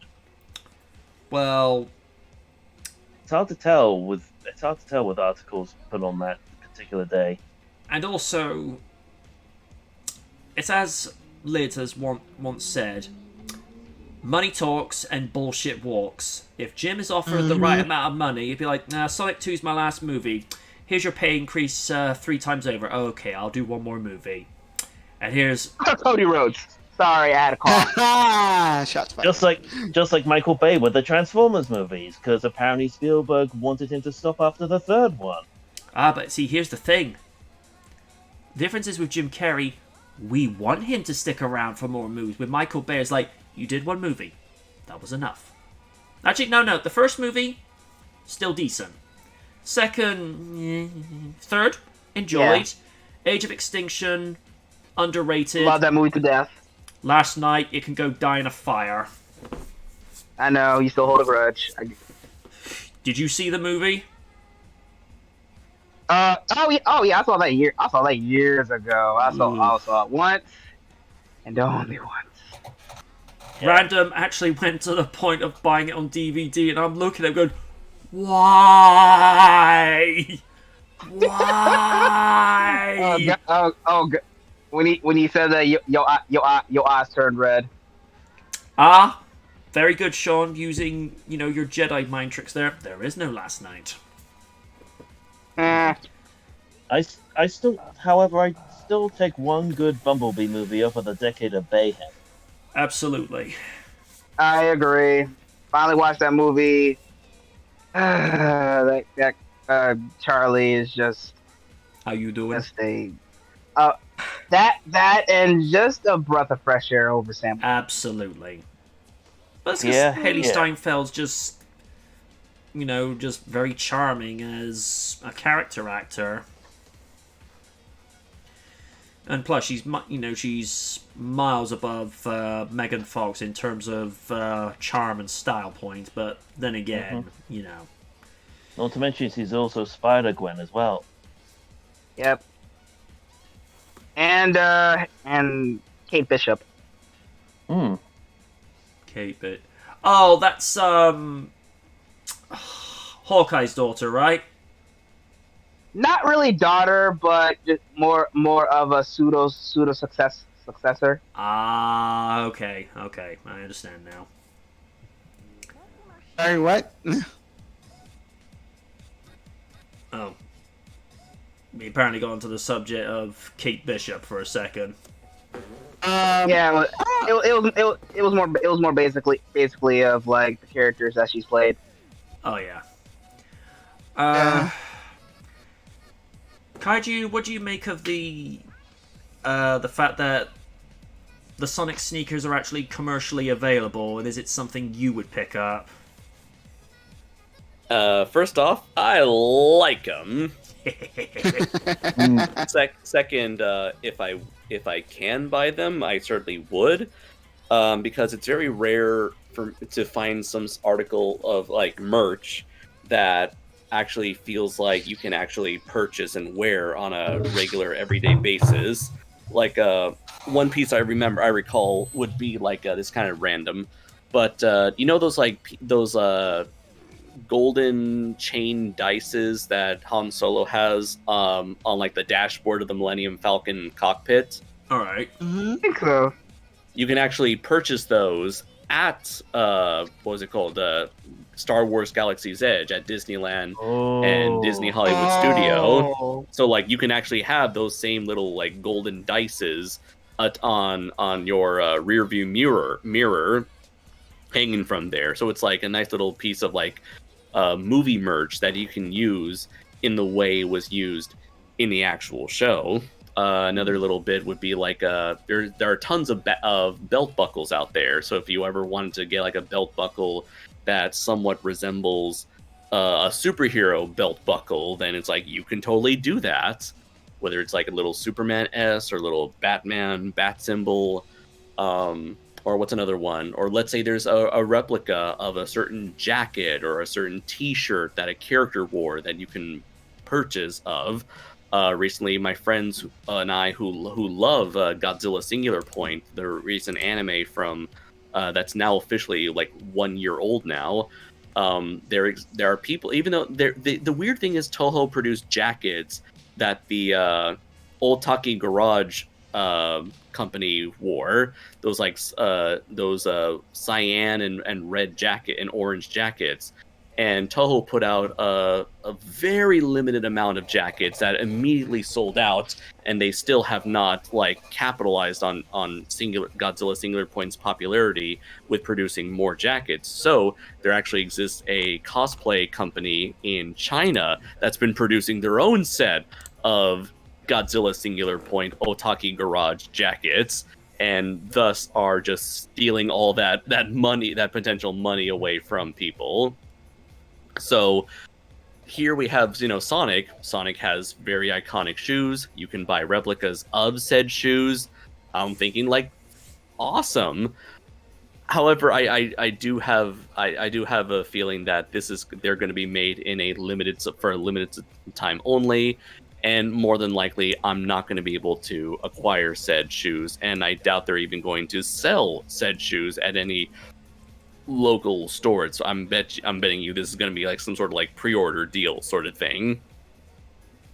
But yeah, I'm glad that they're made far more available, because we can all do with some cool movie pseudo cosplay merch, practical movie merch, and yeah. For anyone who is interested, I really hope they get it. As much as I would like to have Sonic shoes, I doubt that I may be able to acquire them. I'd like to be able to do the same thing, but let's just say I'm just trying to get some finances in order. That's about the length I'll describe that. Did they already announce how much they're going to cost? I think it's $110, so that's about the equivalency of 84 then pounds. No. Yeah, then no, then. I mean, I'm going to be heading over... I'm actually going to go back out to Designer Outlet Mall over in Swindon, because they've got a New Balance mega store in there, and before the worldwide event in 2020, I would actually frequent up to there at the end of every June and beginning of July, because they would have their out of season sales, and they'd have like their summer clearance. Remember one time I went in there, picked up 2 pairs of sneaks that were originally £59 and £61 respectively, got them for £30 each. And that was just biding my time, like, ooh, yeah, I'm going to have you. I'm going to, ooh, I'll definitely have you. Because I go in with the mindset of pick up one pair, and then pick up a pair to replace those when just as they're reaching retirement. Because I like to put something to rest whilst they're still good. Because I prefer to have something that's ready rather than forcing yourself to buy a new pair because your current shoes have had it. Ooh, these are good. Oh. The singular point jackets. Ooh. And unfortunately, they're all sold out. Wow. Dang. But What? let's see. I'm trying to get a good photo of the unofficial cosplay jackets, which I hear might actually be better quality. There you go. Ooh, Ooh. I like it. That might be a good thing to wear for MCM Comic Con. Yeah. And like and then the weirdest one they made was like the nicest feature of the Otaki Garage jacket is that they have like the Jet Jaguar logo mascot on the back, but then Toho for whatever reason decided to sell a variant of the jacket with no Jet Jaguar logo, as if this is for people who are ashamed to wear anything with Jet Jaguar on it. I'm like, no, if there's no Jet Jaguar logo on the back, count me the fuck out. That's fair. Excuse me. Yeah. But I mean, if you're trying to wear it as, say, just a regular jacket, fine. But if you're advertising it as you say, from a show that it's supposed to be from, then why is the logo not there? Right. And like I said, maybe this is for people who want to wear practical clothing, but they don't want any logos attached to it, because in Japan, not many people wear stuff with like movie or TV show logos or characters on them. Meanwhile, you go to America, you'll find like a Hot Topic or a Spencer's where they got that shit everywhere. Everyone's got a shirt with like a movie poster design or a superhero on it or an anime design or anything like that. Just take a look here in the UK with Primark and TK Maxx. Yeah. Yeah. Meanwhile, in Japan, not so much. No. Oh, I'm just looking at some of the movie posters that some people have been posting of the Sonic movie. That's actually a nice nod to some of the Japanese covers. Cool. Ooh. That is cool. Personally, I know they're gonna do Sonic 3, but I would love if they're gonna do Sonic and Knuckles. I would absolutely love if they pay tribute to this logo. Hold on. Well, Knuckles is getting his own Paramount series. Live action as well.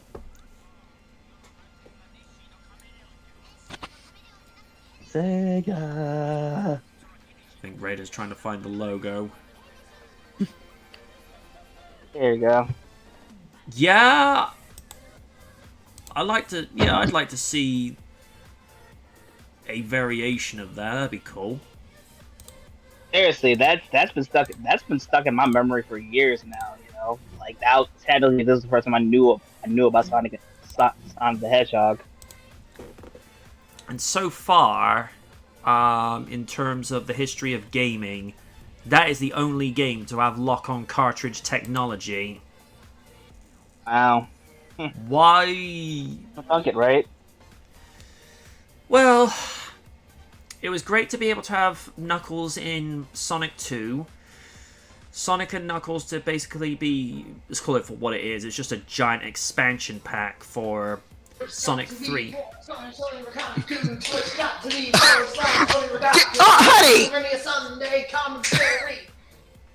That was him. Only That was a wild Only Rikaku has awoken from his hyperbolic time chamber. Yes, he has. And then, of course, there was Sonic 1 being connected on with Sonic and Knuckles, and we don't talk about that. Endless levels of Sonic 3 Special Zone stages. No! That could be worse. Be Sonic 06. Anyway. Exactly my point. Or, dare I even mention, Rise of Lyric. Yeah, Oh Lord, we do. We that shit. especially don't Heard talk that about shit that. was horrible. Some went on to say that was worse than 06, and I didn't think that was possible. And to be fair, there are some fan gaming designers that are still trying to re-engineer Sonic 06 to actually re-engineer the physics so it's actually weighted properly and actually get rid of the loading times, because I think somebody showed like one update video where the loading screen is not even 2 seconds, which Okay. that was one of the things that killed that game. I mean, visually, it's one of the better Sonic games out there, but programming and mechanic-wise, nasty, is all I'll say. Fair enough. Right. Excuse me. I think for me, when it comes to the Sonic movies, for what I'm looking at with the second movie, even though I haven't seen it yet, hopefully this week we can check it out. I like what they're doing, just building up people, like how they're building up Knuckles, because it makes me hope for the future, like what they're gonna do next.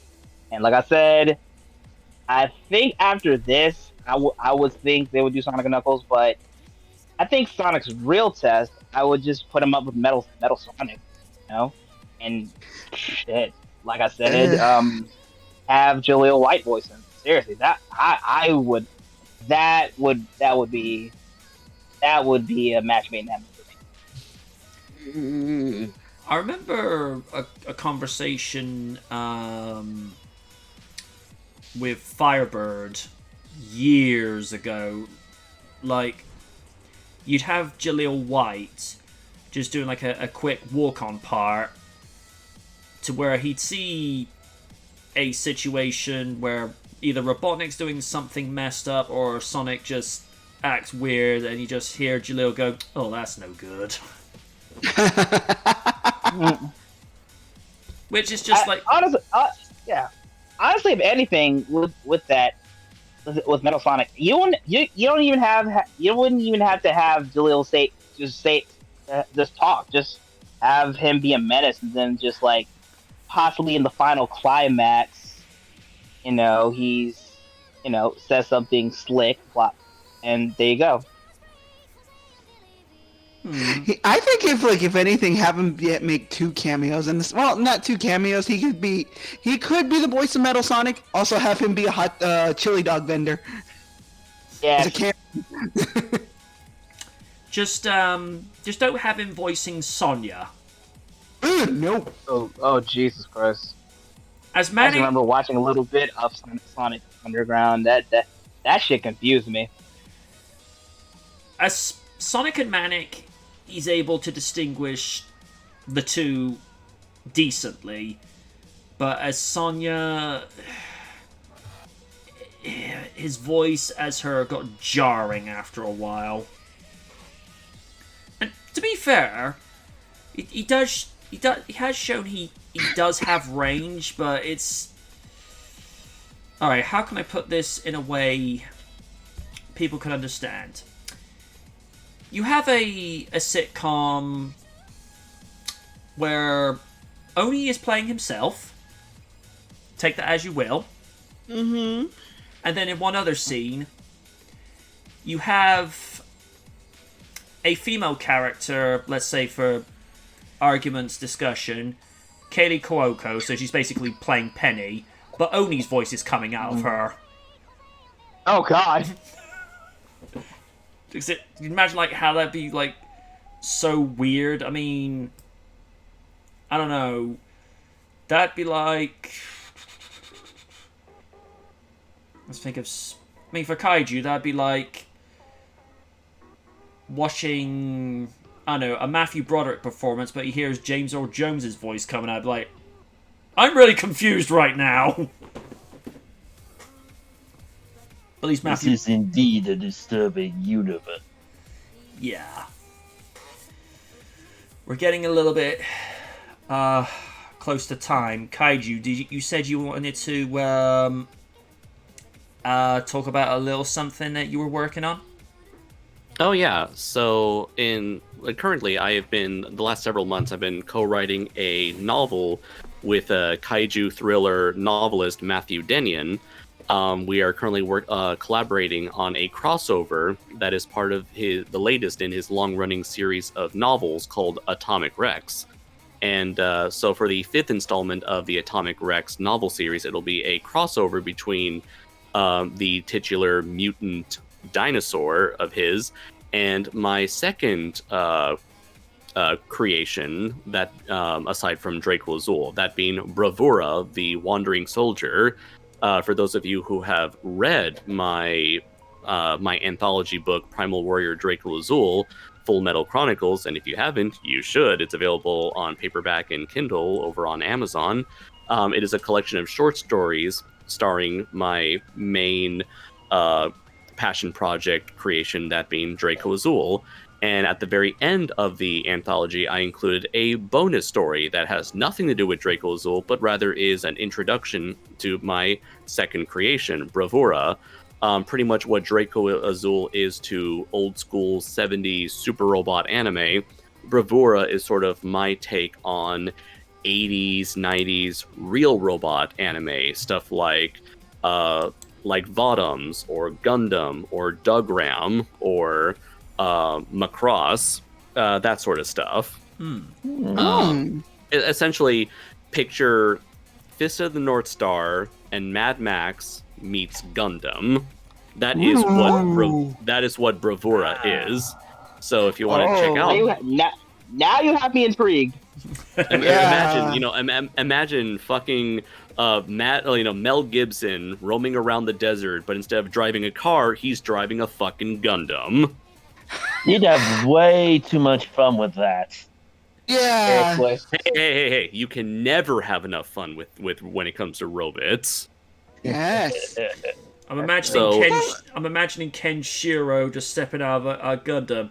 Omae wa Shinderu. No, I don't need this Gundam to kill you. But I will anyway because it's fucking cool. Or heck, if it's any of the G Gundams, he can still perform martial arts in those things. Yes. Ooh, yes. But anyways, I decided to sort of like do a crossover akin to like say Black Panther's inclusion or introduction via Captain America Civil War. So we're going from a short story that's included as a bonus short story to full-on crossover, where the post-apocalyptic worlds of Bravura and Atomic Rex will collide, and as we will incorporate both worlds together while also expanding on the lore and the characters in the world of Atomic Rex, as well as bringing the main villain, the main protagonist of Bravura, aka the Hunter, into the forefront, and really get a feel for his character as a lost soul of a bygone war, unable to escape the ghosts of his past. And we're pretty much wrapping up on, we're nearing the end of this book, and we hope to have it finished this month so that it can be made available, hopefully I want to say by May or June, hopefully like around in time for like the summer convention season. Hooray! So yeah, so definitely look forward to that Atomic Rex 5, aka Atomic Rex Ballad of Bravura. Oh, that sounds epic as hell. That sounds super cool. Sweet. So if you guys want to read up on Atomic Rex prior to the 5th installment, be sure to check out all of Matt Denion's books. Atomic Rex 2, what was it called? Wrath of the Polar Yeti, Atomic Rex 3, Conquest of Chimera, and Atomic Rex 4, Challenge of Gural. And also be sure to check out the Bravura short story that I wrote for my anthology, Primal Warrior Draco Azul, Full Metal Chronicles. And on top of that, you can also check out my main primary biggest passion project of all, the Primal Warrior Draco Azul comic book series, issue 3, now available digitally and physically over on Amazon. Where so you can, if you like giant robots, if you like giant monsters, if you enjoy stuff like Godzilla and Power Rangers, do yourself a favor and purchase, read, and share Primal Warrior Draco Azul on Amazon, Kindle, and Comixology. And Funny don't enough, forget all to those leave things a are on my review. bridal registry. Don't forget to leave a review as well once you've purchased. Yes, please do so. Every review helps immensely. I'm kidding. And also, I think the first Atomic Rex novel is also available on Audible. Yes, it is. Yeah, the first book is available on Audible. Sweet. Alrighty. Thank you for listening in this week, folks. Thank you also for your patience with the fact that my health has not been, well, it's not been bad. It's just there's a lot Not of 100%. there's a lot of viruses going around at the moment, and today I've been better than what I have been in previous days. And I think Steve can attest to this. It's a little bit humid over in this part of the country at the moment because it was a little bit warm earlier, so... Well, weather's been fluctuating all this week. It's been warm, it's been cold, we've had snow, rain, everything in between. The only thing make up your mind, Mother Nature. The only thing hey, if it starts raining cats, dogs, and velociraptors, that's when I go beyond mental therapy. Oh, Lord Jesus. That might be the title of my memoirs, I don't know. I haven't thought about it yet. Save that for later. Maybe. I toyed with the idea of My Little World, but I thought, no, I'm partially a little bit kooky, so I was like, yeah, it's raining cats, dogs, and velociraptors, because why not? Yeah. Thank you to Wynn's first appearance, probably, I think, almost 2 years. She'd been gone from the podcast, because I think the last one that she attended was the season finale in 2020, when we did start watching the 42nd anniversary review of Superman, but then had to restart because, well, we were waiting for Kaiju to come in, and I was sort of, I remember thinking, if we start streaming now, he's gonna show up after the review started, and I suddenly hear, "Oh hey Kaiju," I'm like, I knew it. And then we had to wind all the way back, and then I don't know what Wynn exactly stepped out for, so might have been Rewind. might have been a family situation. I'm not 100% sure on the specifics. And IRL. And as Kaiju has mentioned, he's had his hands full with so many different projects. So just to be able to have your company this evening, sir, has been thoroughly rewarding. I appreciate it. Yeah. So, thank you to. No, that's actually the most amount of listeners that we've actually had for this season, because we were up to 7 viewers at one stage. So, Oh my! not now, Takei. So Arg, meaty. no. Shut up, Bojack. So, thank you to everyone for watching. Thank you for the surprise returns, and like I say, thank you for me not being 100% this evening. I'm working on it. So, until next week, this is MJ Knight saying good night from the night. All right, good night.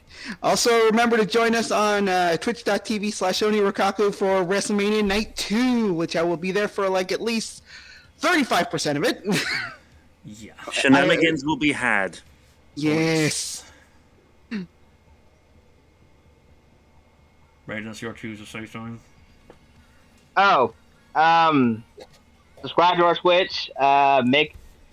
Keep following us so we can finally make money off of this. Seriously, we all want to make money to get all the stuff we need. We get bits. Good night, everybody. Yes, give us all the bits, please. And donate and subscribe to Oni for a year. And also don't forget to subscribe more to Kaiju Noir's material off of Amazon.com and Comixology. Talented writer. And Kindle. Oh yes, that too. Especially since Comixology is practically dead now. Oh, really? Thanks, Amazon. I've heard about Amazon. Bezos. All right. Thank you for your time this evening, folks. We'll see you next week. Good night, Take everybody. care. Buy my comic. Mm-hmm. WrestleMania Night 2.